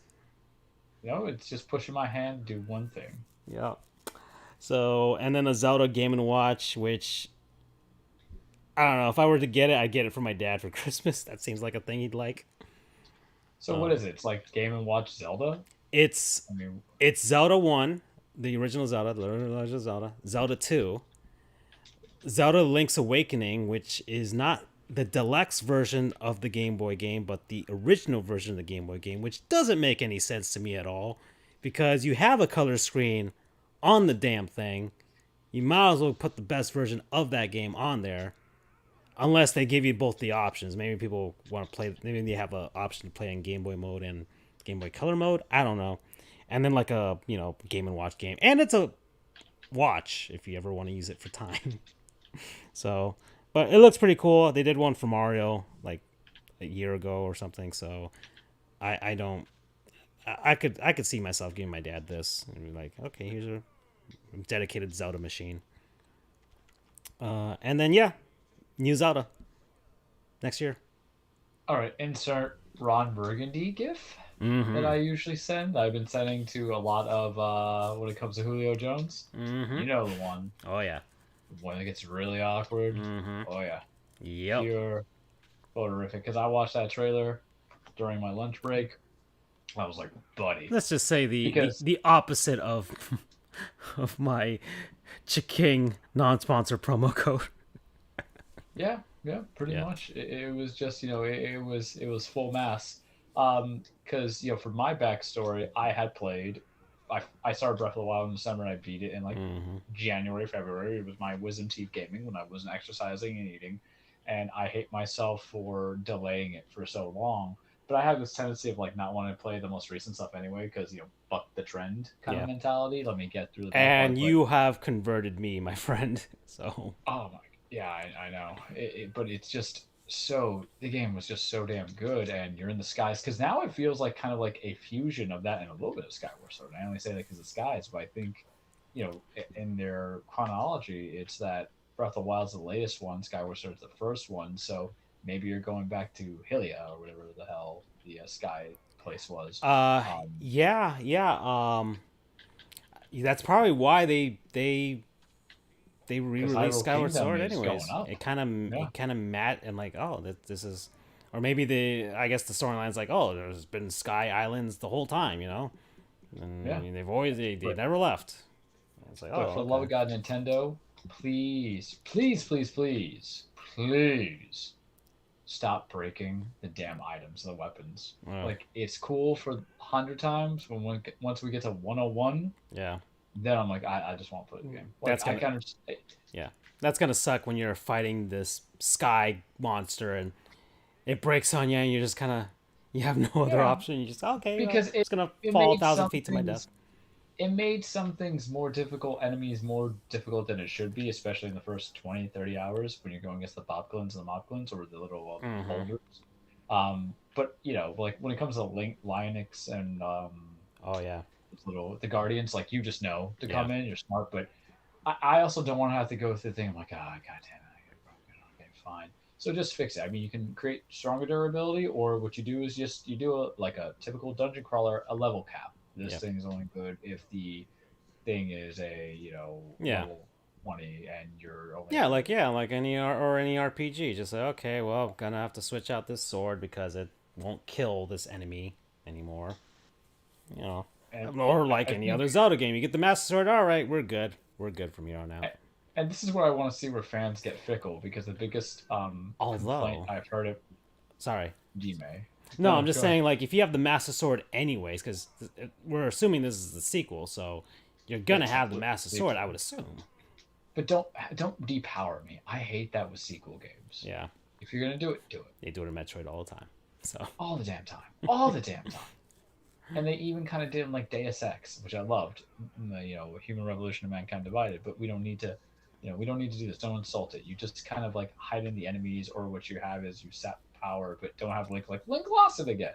Granted, to be fair, in accordance with Breath of the Wild, Master Sword is completely optional at the end of the day. yeah, At the end of the day, yeah, you best just do it because it makes life a hell of a lot easier. You don't get points for beating Ganon with like a branch, man, because the whole purpose of the master, it's a plot device. Yeah.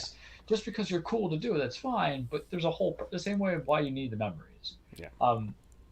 I hope there's a little bit more dungeony stuff, but part of the reason why I love Breath of the Wild so much was because of lack of the dungeony stuff that was in Zelda, because the dungeon stuff from back in the day was, and anybody who's played the Zelda games, was cheap.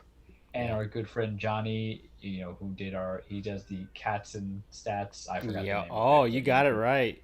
He's the Psycho Bacon. I remember when he told us over Prava the last time we had him, he was like, Breath of the Wild was the best like Fallout like compilation of a Zelda game, but it wasn't Zelda. I think that was him who said it. Yep. And he's not wrong. Nope.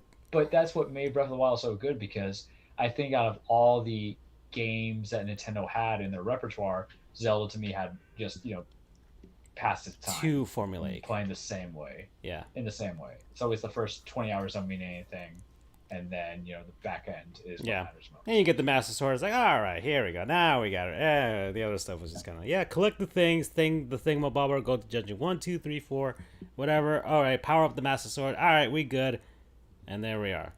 So that was basically the formula. Aside from Majora's Mask, which was why people love that one because it was different. So it's fun.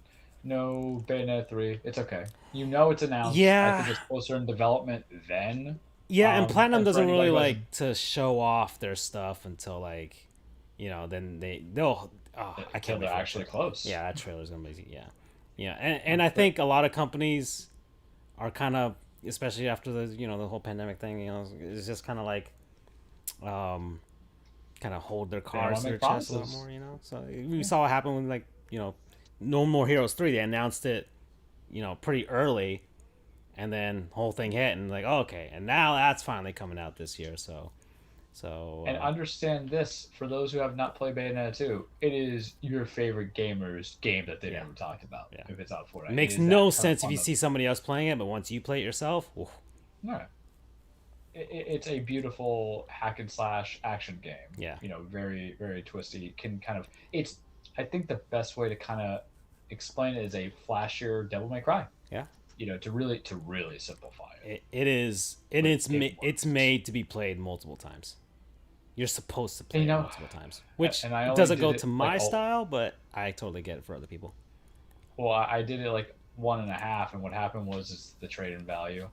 Because I have no loyalty, but the trading value got me like $30. So I was like, holy crap! And I was able to keep the because remember, like with the Switch version, it came out with 1 and 2, and 1 was a free download, so I still could play 1. I traded in 2, but I want 3.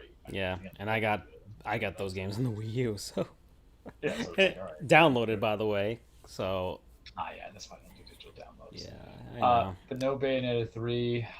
Some people were expecting like a full-out Mario game. I'm like, you're not going to get Galaxy 3 Hell for no. all. That is the flex. It's going to be Galaxy 3. It's not going to be an Odyssey 2. I don't see Nintendo. Yeah, Mario's. They got Zelda. They know they have Zelda. They know, as much as you don't think that's going to come out or it's not going to be the way it is, they got a Metroid game in the works. So, really, I think it's also easier to make a Zelda game compared to a Mario game, because Mario always has to be the new gimmick. Doesn't really have to be with Zelda when you think about it. Mario, dungeon, that's kill, true. Ganon. A Mario, like a Zelda game at this point, especially now that they have the template for Breath of the Wild, they can kind of do it both ways. Oh, we can do it. They could do it like Breath of the Wild style until everybody's kind of tired of that and be like, hey, we're going back to Ocarina of Time style. Oh, it's innovative, and oh my god, what a callback. They, just kind of like Mario Odyssey went back to like Mario 64 style. I'm like, oh, So, and Mario games kind of have the pressure of, This game has to be one of the best games ever made. Every time it comes out. I think it also has the pressure of there's always a companion, because for every Super Mario Galaxy, there was what Super Mario Brothers game. Same thing with Super Mario 2D Brothers one. Wii U. Then came the Super Mario. Although World. I could see Nintendo basically pulling a Metroid Dread and be like, "Yeah, we know we have Super Mario Maker, but here's what our professionals can do with the new 2D Mario game." I would play it because if it's fun, at the end of the day about Mario, if it's fun, let's do it. Some Zelda games, I'm like, this is not fun, but I gotta do it. And Yeah. That not Twilight Princess, And yeah, a lot of points in Twilight Princess. It was like, and the Wind Waker as well, especially looking for the Triforce pieces. It's just like, see, I did Wind Waker on the Wii U, and it was such a big you got the change. streamlined version. It made it superior. It's like my second favorite Zelda game. I played like 4 or 5, and I know about the other ones. But yeah, like Mario, there's a lot of pressure. And everybody's like, we want Mario Kart 9. I'm like, do you though? No. Do I really need one? It's a very simplistic game. And there's a reason why there's only like 4 games in total that have come out. Mario Kart 9 is going to have like a Battle Royale mode or something like that. Probably, I don't know. Master Chief on the Warthog. Yeah. Yeah.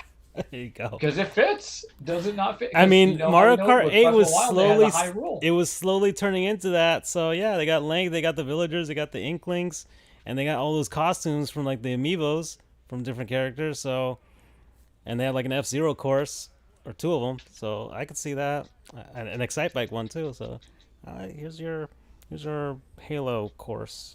Hey, yeah, I was kind of hoping. I was hoping like this year would be like the year, like the gap year, would be like, all right, here's our other franchises, folks. Can we just comment how every time it's E3 for Nintendo, Andrew's like never on for it? I think this is like 2 years in a row, and I think it's like the funniest damn thing. He's like, all right, Charles is just gonna gush about video games. So okay, I'm just we're gonna comment on some sports. In a span of 2 sentences, I can sum up the other sports that are going on in this world. Yeah. I was hoping for like the more secondary franchises. I was hoping at least for like a new Donkey Kong Country or something. I'm not sure. Sheesh. I thought maybe we could get a Star. I feel like we could get a Star Fox. I feel like people would be totally up for that right now. I get F-Zero's kind of niche, and and not everybody's high speed racers are really hard games to play. F-Zero GX was like one of the hardest games I've ever played.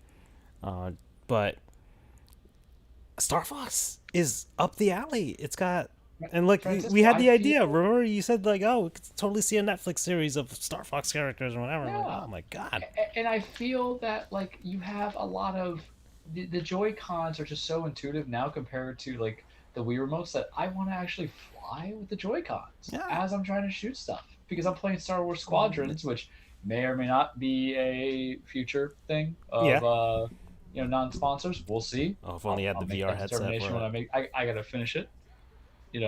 If you had the VR headset for that. Oof. Oh. But you see, like we're all about creativity. We're all about that fun. Let's see. Nintendo loves their accessories. Hey, why not and I think that will push a flight stick Joy-Con holder for Star Fox that comes. Star Fox games came out with the Rumble Pack. Hey, throw another plasticky thing. Nintendo likes doing that.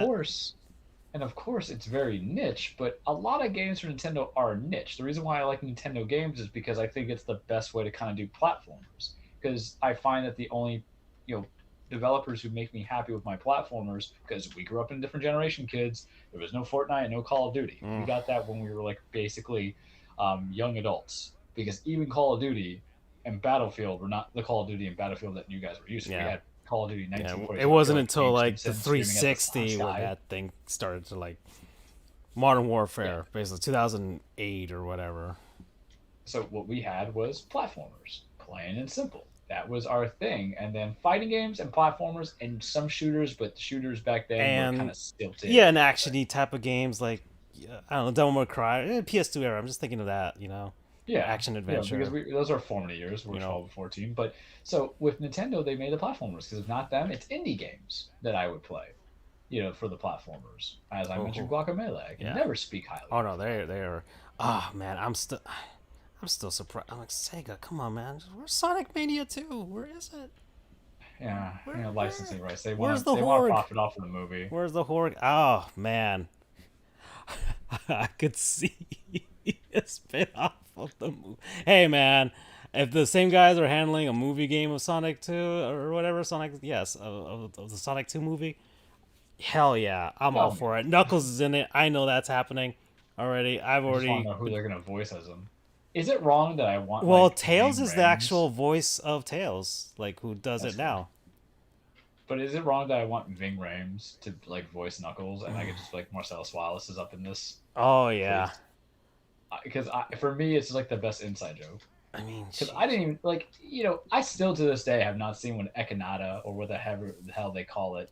I've never seen one in real life. Like I had to Google it like the last time. We Knuckles the this. enchilada, baby. Pretty much. Hey so, man, it's a running meme in the Sonic universe and Knuckles, baby. Oh no. Let me have like this is Ugandan Ugandan Knuckles. You need a Ugandan guy to voice Knuckles. That's what it needs to be. I mean, so Jimon Houston. Or we need or that wrestler that's trying to put on a Nigerian accent. Poor Apollo Crews. Yes. No, let's not do that. Okay. So hold on. We are at where are we, man? We have been on a. We're at 9, so we're on 2 hours. Okay, yeah, we're about to hit that mark. So, NBA playoffs, Philadelphia. Actually, what's going on? Milwaukee was up.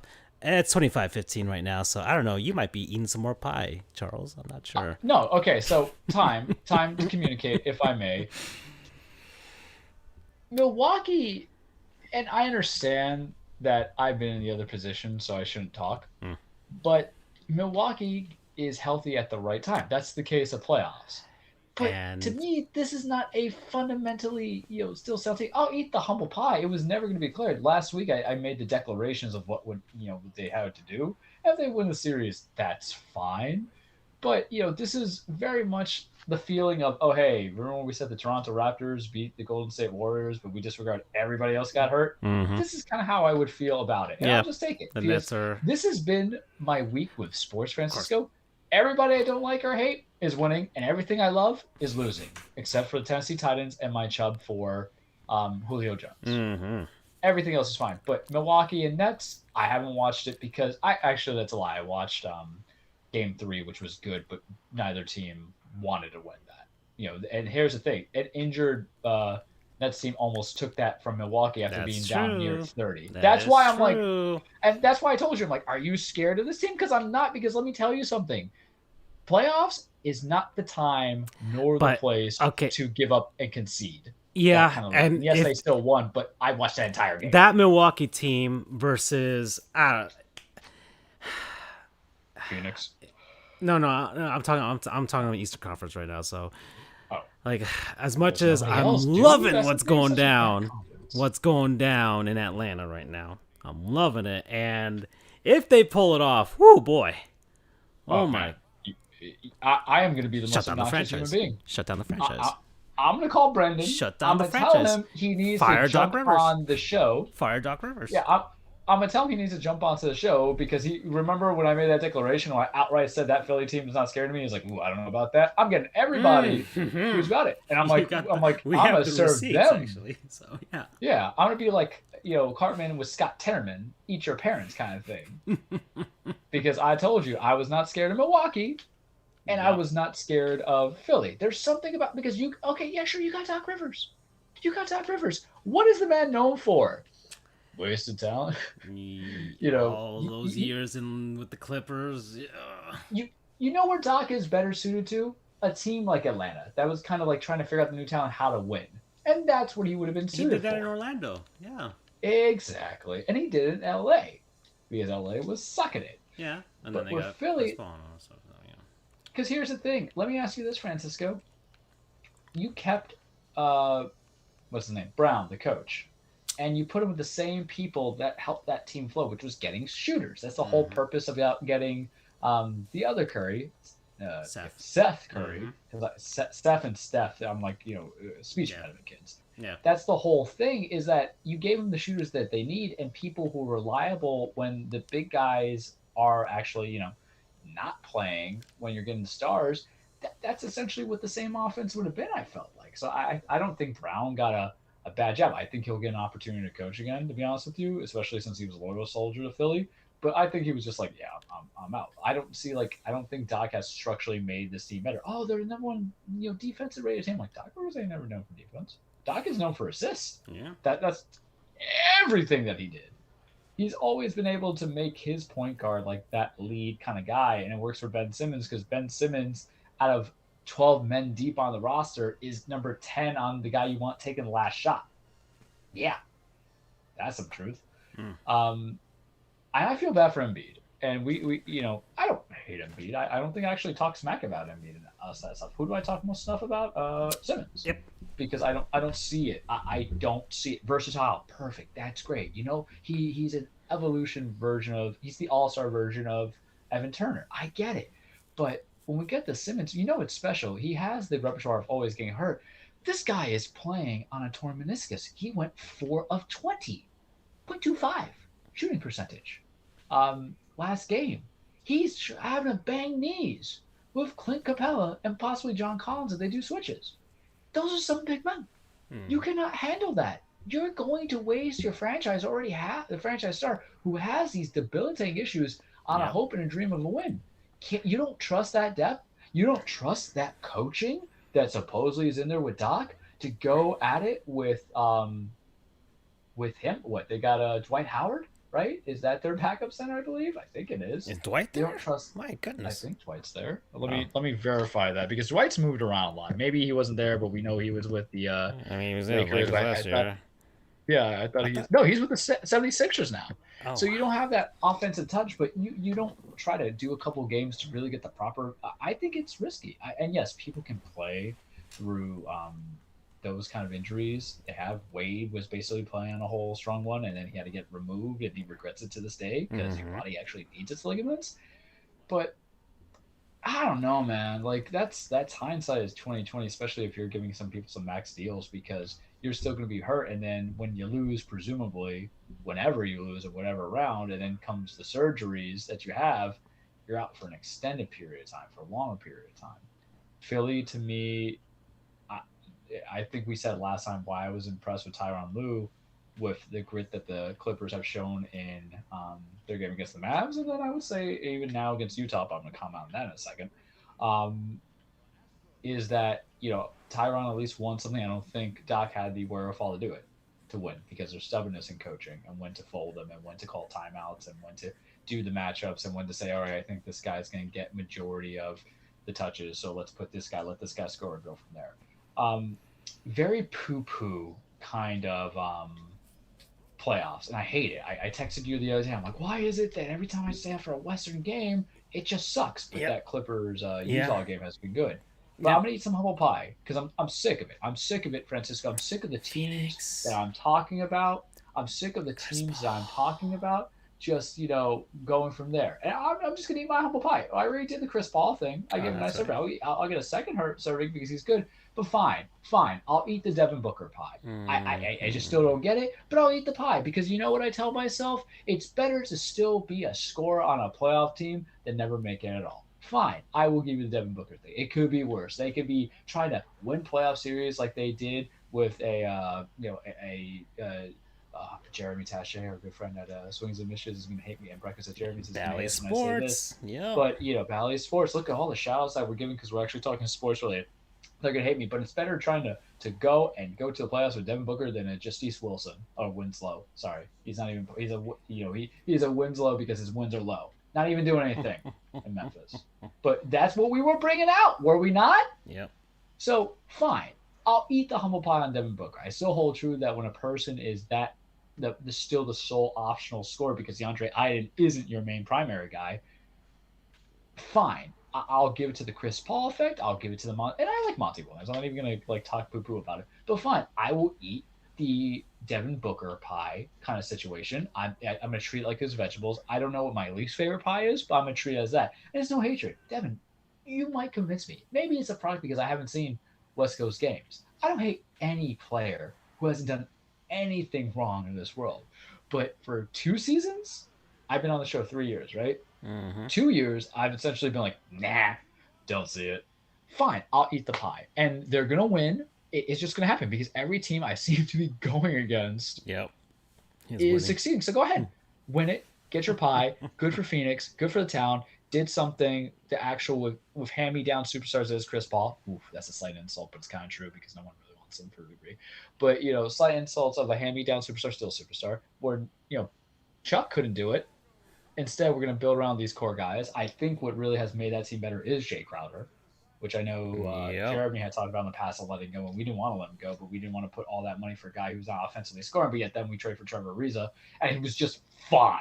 Yeah. So go ahead, Devin, eat your pie. I wish you success. I think it will be kind of interesting to see the Devin Booker versus Joel Embiid matchup, because is that not 1-2 the same draft class? Oh. I think it is, and those storylines write themselves. I'm big on drama, man. But I realize you talk for 2 seconds on that as I verify it because I think that matters. Okay. Let's see. So no one wants the Clippers in the finals, by the way. I'm just saying that right now. Yeah. We all want Utah, but no one wants the Clippers in the finals. Yeah. Yeah. No. Nobody wants that. Nobody wants that. I'm all for Phoenix right now. I want Chris Paul to get his one. Yeah, I can get with that too. All right, so it's Joel Embiid was number 3. He was in the Andrew Wiggins, Jabari Parker. Okay.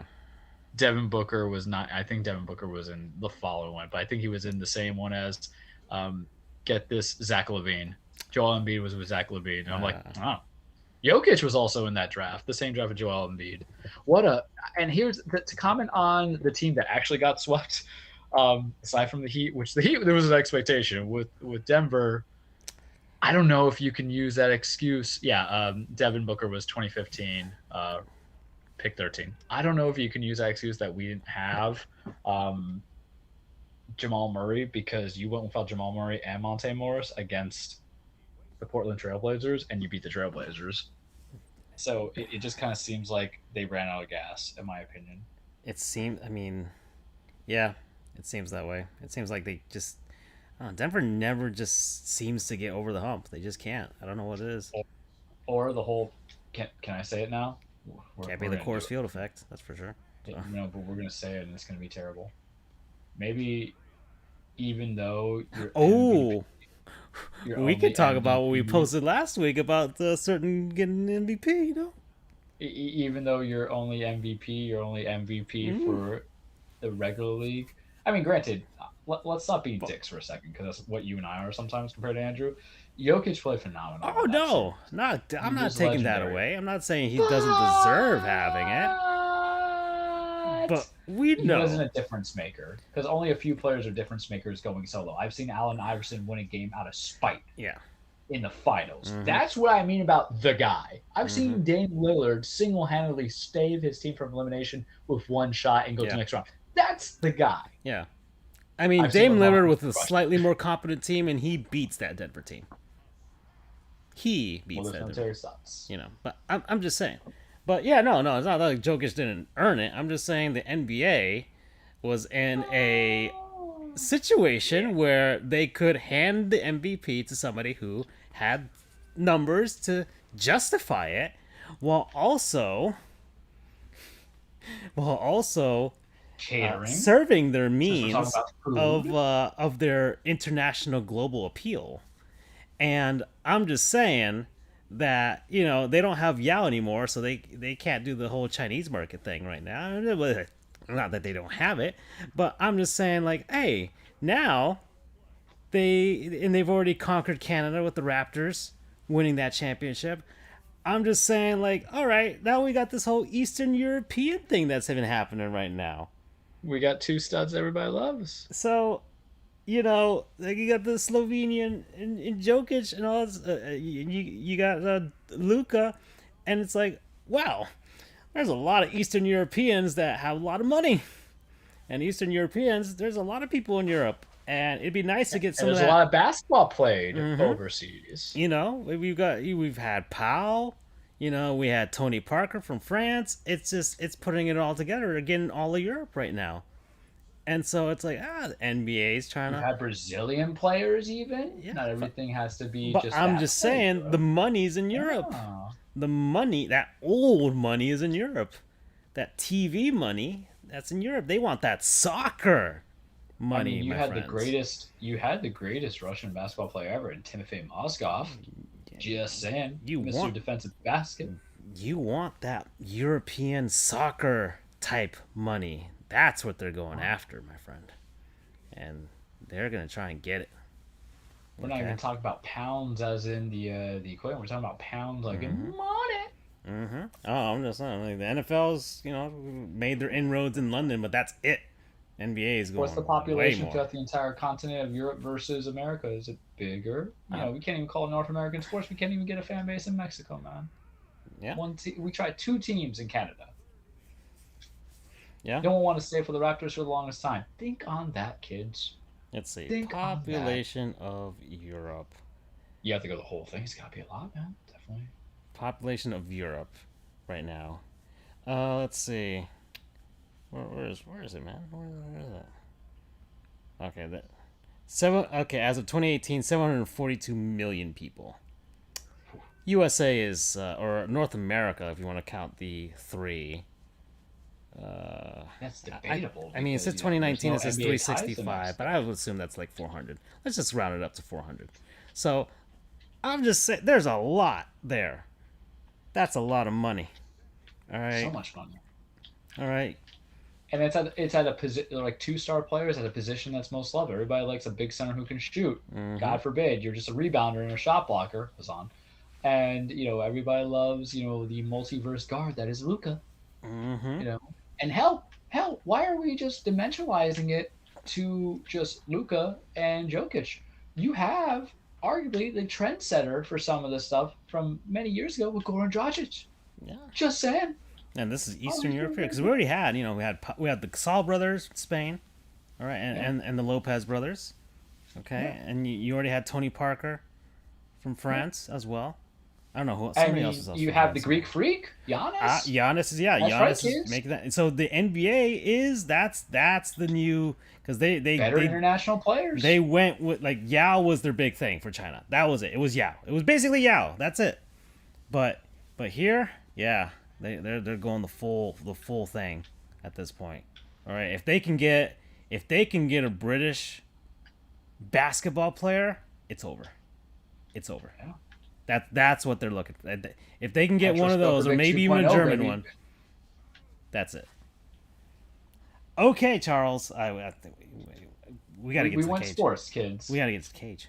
We got to do it. Oh, right. The cage. I think I could keep the cage abridged a little bit just because of certain things. But welcome, everybody, your weekly Trueplex, The Cage with Charles. As you know, wrestling is not fake. It is scripted. It is stage fight. It's a song and dance. It's about men and women chasing championships, men and women chasing respect, legacy, beating the holy hell out of each other. Hint, hint, wink, wink. Maybe that's something that we have to talk about in a few seconds. And sometimes wrestling is just about pure endurance and patience when you're going through some really dark times in the wrestling world because the booking is terrible, because you know what the hell's going on, but then you're giving a chef's kiss of the match. That's just so beautiful, kids. That's right. There was a pay-per-view on this weekend. NXT TakeOver in your house. Francisco knows how I love my NXT pay-per-views. A lot of you have been listening to Cage for a long time. Know I love my NXT pay-per-views. I myself love the NXT pay-per-views a little bit. And we also have another pay-per-view this weekend. Father's Day weekend. Jesus Christ, man. Too much wrestling going on there. But a little bit update on the other world. There was another pay-per-view over the weekend for Impact Against All Odds. Moose versus Kenny Omega for the Impact World Championship. As you know, Kenny Omega, he just has all the titles, I guess. Goes against Moose, a long-standing, long-time Impact loyalist. Loses because for some reason we want to keep your main title on someone who's an outsider who's just basically freelancing in agreement. I don't like it. I don't get it. You look at Moose, maybe his wrestling's a little stilted because it's a callback to times. But damn, man, something's got to give, because I don't mind Kenny, but this is the problem sometimes when you have a guy who's in a faction working together Speaking is of that the all the matches, titles, there's a nice all image the of him titles. right He there has with all the the AAA belts. Heavyweight Championship. He has the AEW Championship. He has the Impact Championship, which is also the old TNA Championship because they had like a little fusion thing. My beef with it is that Kenny's a heel. Kenny has a stable. Kenny ends up winning because the Young Bucks, Matt and Nick Jackson, who he also used to wrestle for Impact when they were TNA, helped interfere to help Superkick Moose for Kenny's behalf and lift up for the One Wing Angel. This is what I don't get. We crap on WWE for doing the Survivor Series for the fight for brand supremacy when it's Raw versus SmackDown, especially if there's been like a draft and the guys had just been put on and the gals had just been put on Raw and SmackDown just recently. But at least they fight each other. If I'm Impact and I'm defending my territory and and I want to chase that main title, and I got AEW coming in and they have my main title, and then his boys come in for Omega, am I not going to have a sense of pride and establishment for my organization to try to at least help interfere? Sammy Callahan, hell, technically the Good Brothers could even interfere, but they're Omega's boys. So maybe you complicate the stories there, right? Make it interesting. Have some interference, something. TJP interfere, do something. But we're just going to let somebody walk on through, dominate, be the big kids in our piss in our soup. I don't know. When did wrestling organization Spirit become Charles during retail during Black Friday or on his last days working at retail? I don't like it. I don't care for it because I still think it's going to be Trey Miguel who takes it from Kenny because Trey was the only one of the rascals who did not decide to go to the WWE. Wesley and Nash Carter went to NXT to become MSK. Now they're the NXT Tag Champions. So, hey, thank you for staying with us and taking our average money. When you could probably gotten paid more, we appreciate you. That's going to be your reward. But anyway, Kenny's going to go against Sammy Callahan at some point in the coming months. Maybe at Slammiversary, we shall see. So that's a little update there. I got nothing on New Japan for you yet. You already know Shingo Takagi won the championship. Charles was very happy. He was rocking the Ron Burgundy erection gif of that because we love, the dragon over in this household. AEW, they're doing the build because eventually we're going to get Kenny versus Hangman Page. I like it, but the problem is their pay-per-view is not going to be for a while, so there's going to be some filler. I don't really have much to comment. Congratulations, John Moxley, on the birth of your daughter, you and Renee Paquette. Many happy congratulations. Look at that. We brought some sweetness into our hearts here. I'm very proud of us because I'm trying to rush on through some things. Do I want to go NXT or do I want to go WWE pay-per-view? You tell me, Francisco. I'll let you choose. Which one did you enjoy the most? Well, Hell in a Cell is this weekend. Mm-hmm. NXT Takeover was. Oh wait, no, that's right. That's right. Yeah, no. What's your well, review? What's your review? Let's talk a review and then we can talk about predictions because what is life without Charles doing that? NXT Takeover in your house was just kind of okay because this is what I feel like is the relaunch of the new era. Because there was a couple matches to go in there. You had a trios match of a winner take all of Bronson Reed, the North American Championship, and MSK, the Tag Team Championships, putting their respective combined titles on the line against Legado del Fantasma, Santos Escuero Mendez, and Joaquin Wild. And it was a good match. It was a good filler. It was a good start up into it. It makes no sense to me to have a all titles combined winner takes all thing when you could have had just two separate matches that could have been equally awesome of Santos Escobar versus Bronson Reed and MSK versus Legado, who I can watch go all the time. But I have a feeling that you will get that kind of conclusion anyway. But regardless, say it was enjoyable. It had a kind of like a good match quality. It was fun. It was good. Then you had Mercedes Martinez versus Xia Li. Wasn't too crazy about it. I've seen Xia Li in person. I don't think I've seen Mercedes in person. Or maybe I have. But Xia Li now has this whole thing where she's under possession or leadership of this whole spiritual Asian ancestry thing. I know it sounds terrible, but that's the only thing I can describe it as because there's Mei Fang of Tian Sha. I'm not even making up words, guys. This is literally what it is. I know I'm saying some Dragon Ball Z finishers, but that's the name of the characters. But I would best describe her as Chinese fiend, if you want to put that on the Twitter.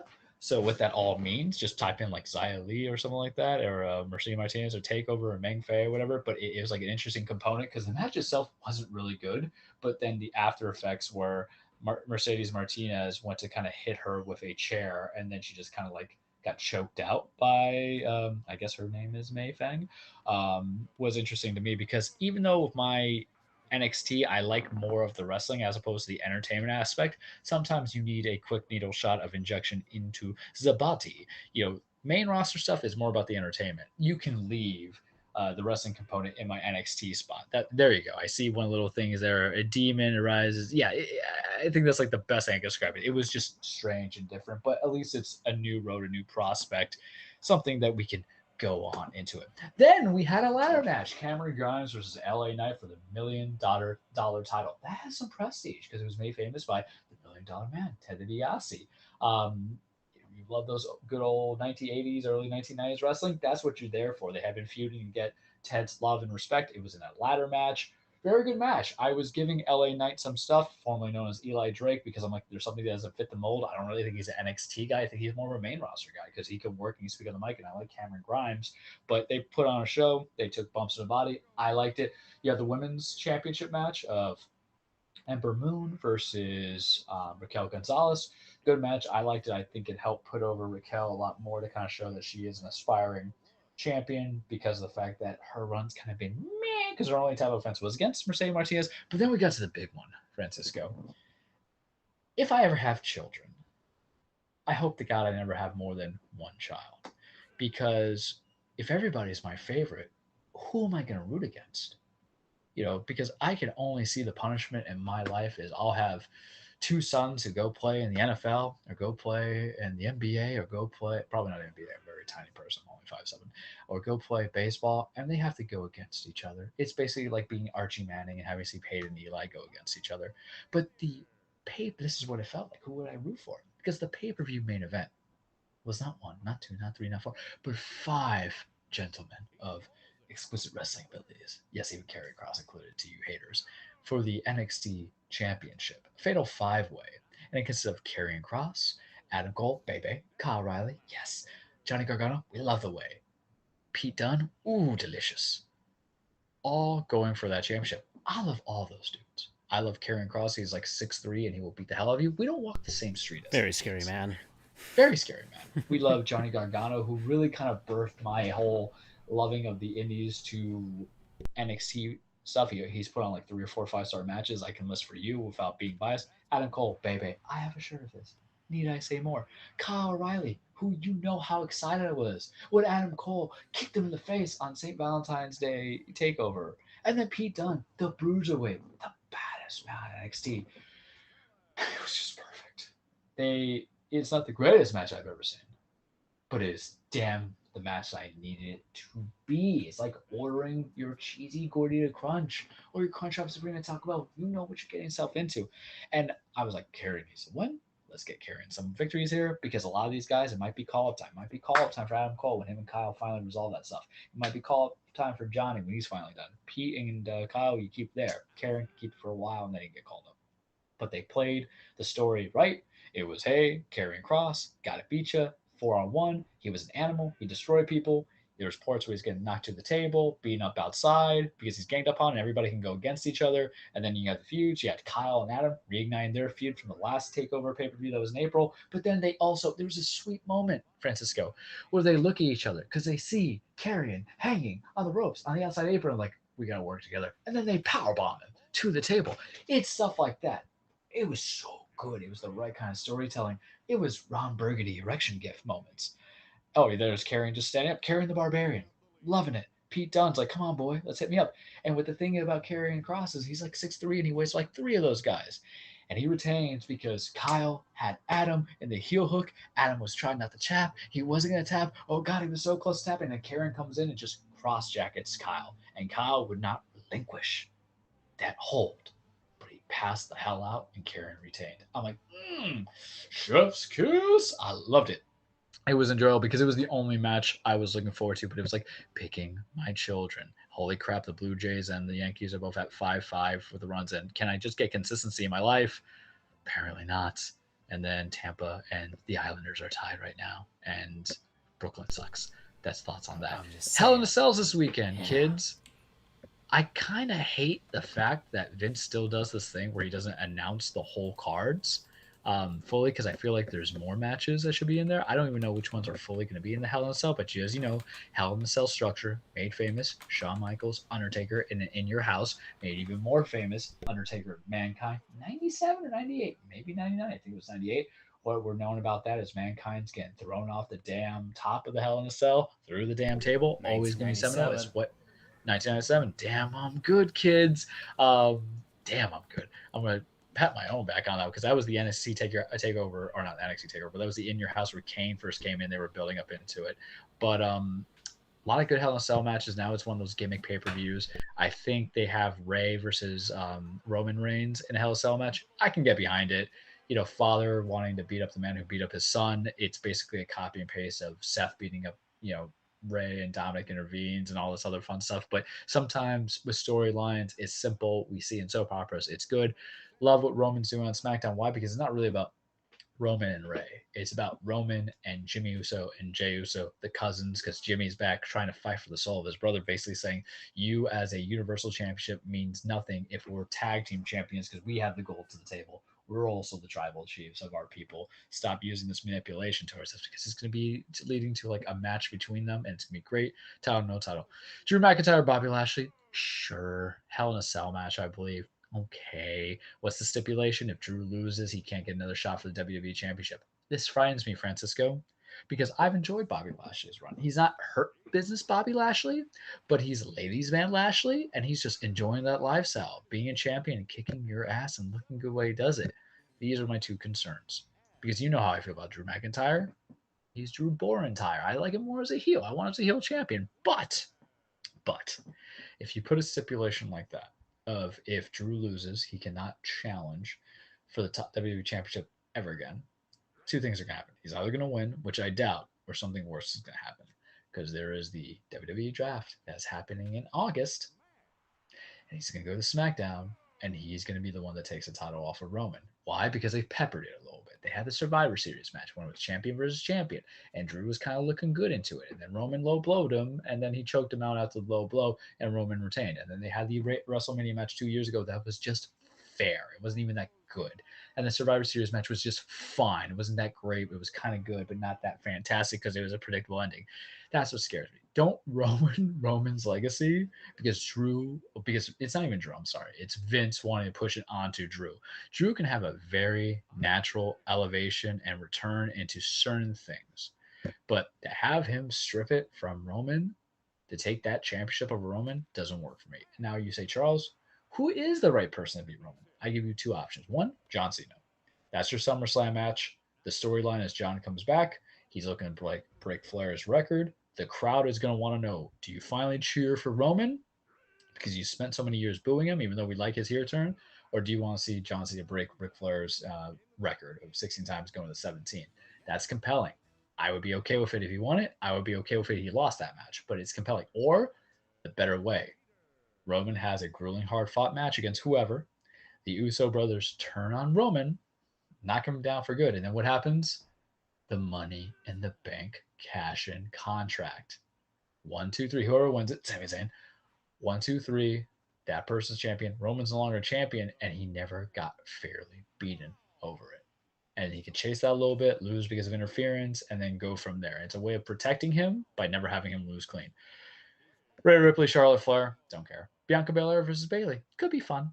All right, maybe they had a kind of match last pay-per-view, but maybe it's the thing where they, sometimes you need a second helping, just like Charles gets a second helping of humble pie when it comes to Devin Booker and Chris Paul. Really, it's more Chris Paul than Devin Booker. But I have predictions. Will I watch it? Yes. Is it going to be good? Maybe. Gimmick matches are weird. Gimmick pay-per-views are even more weird because the ones that you shouldn't enjoy, you enjoy, and the ones that you're supposed to enjoy, you're like, meh. And the last Hell in a Cell pay-per-view match, I think you try too hard. It's like, but then you don't really try at all. It's like, oh wow. I need the brutality of a Hell in a Cell match, and you don't really get it fully in PG era. And the thing that I'm missing that I haven't seen yet, but I'm assuming it's going to get announced this week on SmackDown because it's on Friday, is you're going to get Cesaro versus Seth Rollins in a Hell in a Cell match because they're still feuding. It still happened when Cesaro had probably match of the year with Roman at the Backlash pay-per-view. Seth came out and hurt Cesaro even more. They're still building into it. It's a blood feud. I want a blood feud for a championship, sure, but I want a blood feud sometimes just to have a blood feud. And that would make me more happy to come into it. NXT just announced because it was rumored. Guess who's back? Back again. Samoa Joe's back in NXT, friends, and he's gonna be an enforcer now because stuff's going down because everything's getting too crazy. That was the kickoff or the little cliffhanger that you leave. But good for Samoa Joe. I love me some Joe. He was released in the first wave of the cuts in April.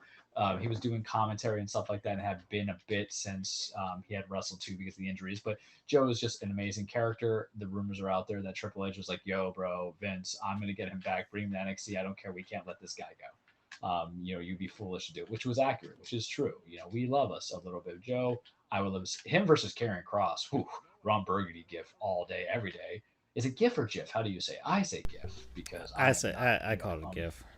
Yeah, I'm not uncultured. It's one of those things. But wrestling's at the interesting peak, but we're closer to SummerSlam. It's gonna be in Las Vegas. They're gonna want the big stuff here, so you know what that means, kids. They're gonna go kind of crazier. But you can put any kind of wrestling pay-per-view at anywhere you go, but I need the stories to make me care into it. Vince, you have basically 2.5 months to make me care for the Universal title, to make me care for the main title. Like if you give me Bobby Lashley versus Brock Lesnar, buddy, I'm gonna need new shorts. And if you're gonna give me John Cena versus Roman Reigns in that same pay-per-view, I'm really gonna need some new shorts. I'm very excited. And that's all I got for you this week on the cage. Okay. Well, let's say we have. Oh yeah, we gotta go. All right, 2.5 hours. But yeah. All right. Blame folks. E3. Blame Nintendo. Yeah. We kind of nerded out there, but hey, man, the virtual Yankees are about to beat the virtual Astros here on the screen. So there we go. The only recourse I have. All right, folks. We'll see you guys next week. And I'm done. We're out. Bye bye. Take care.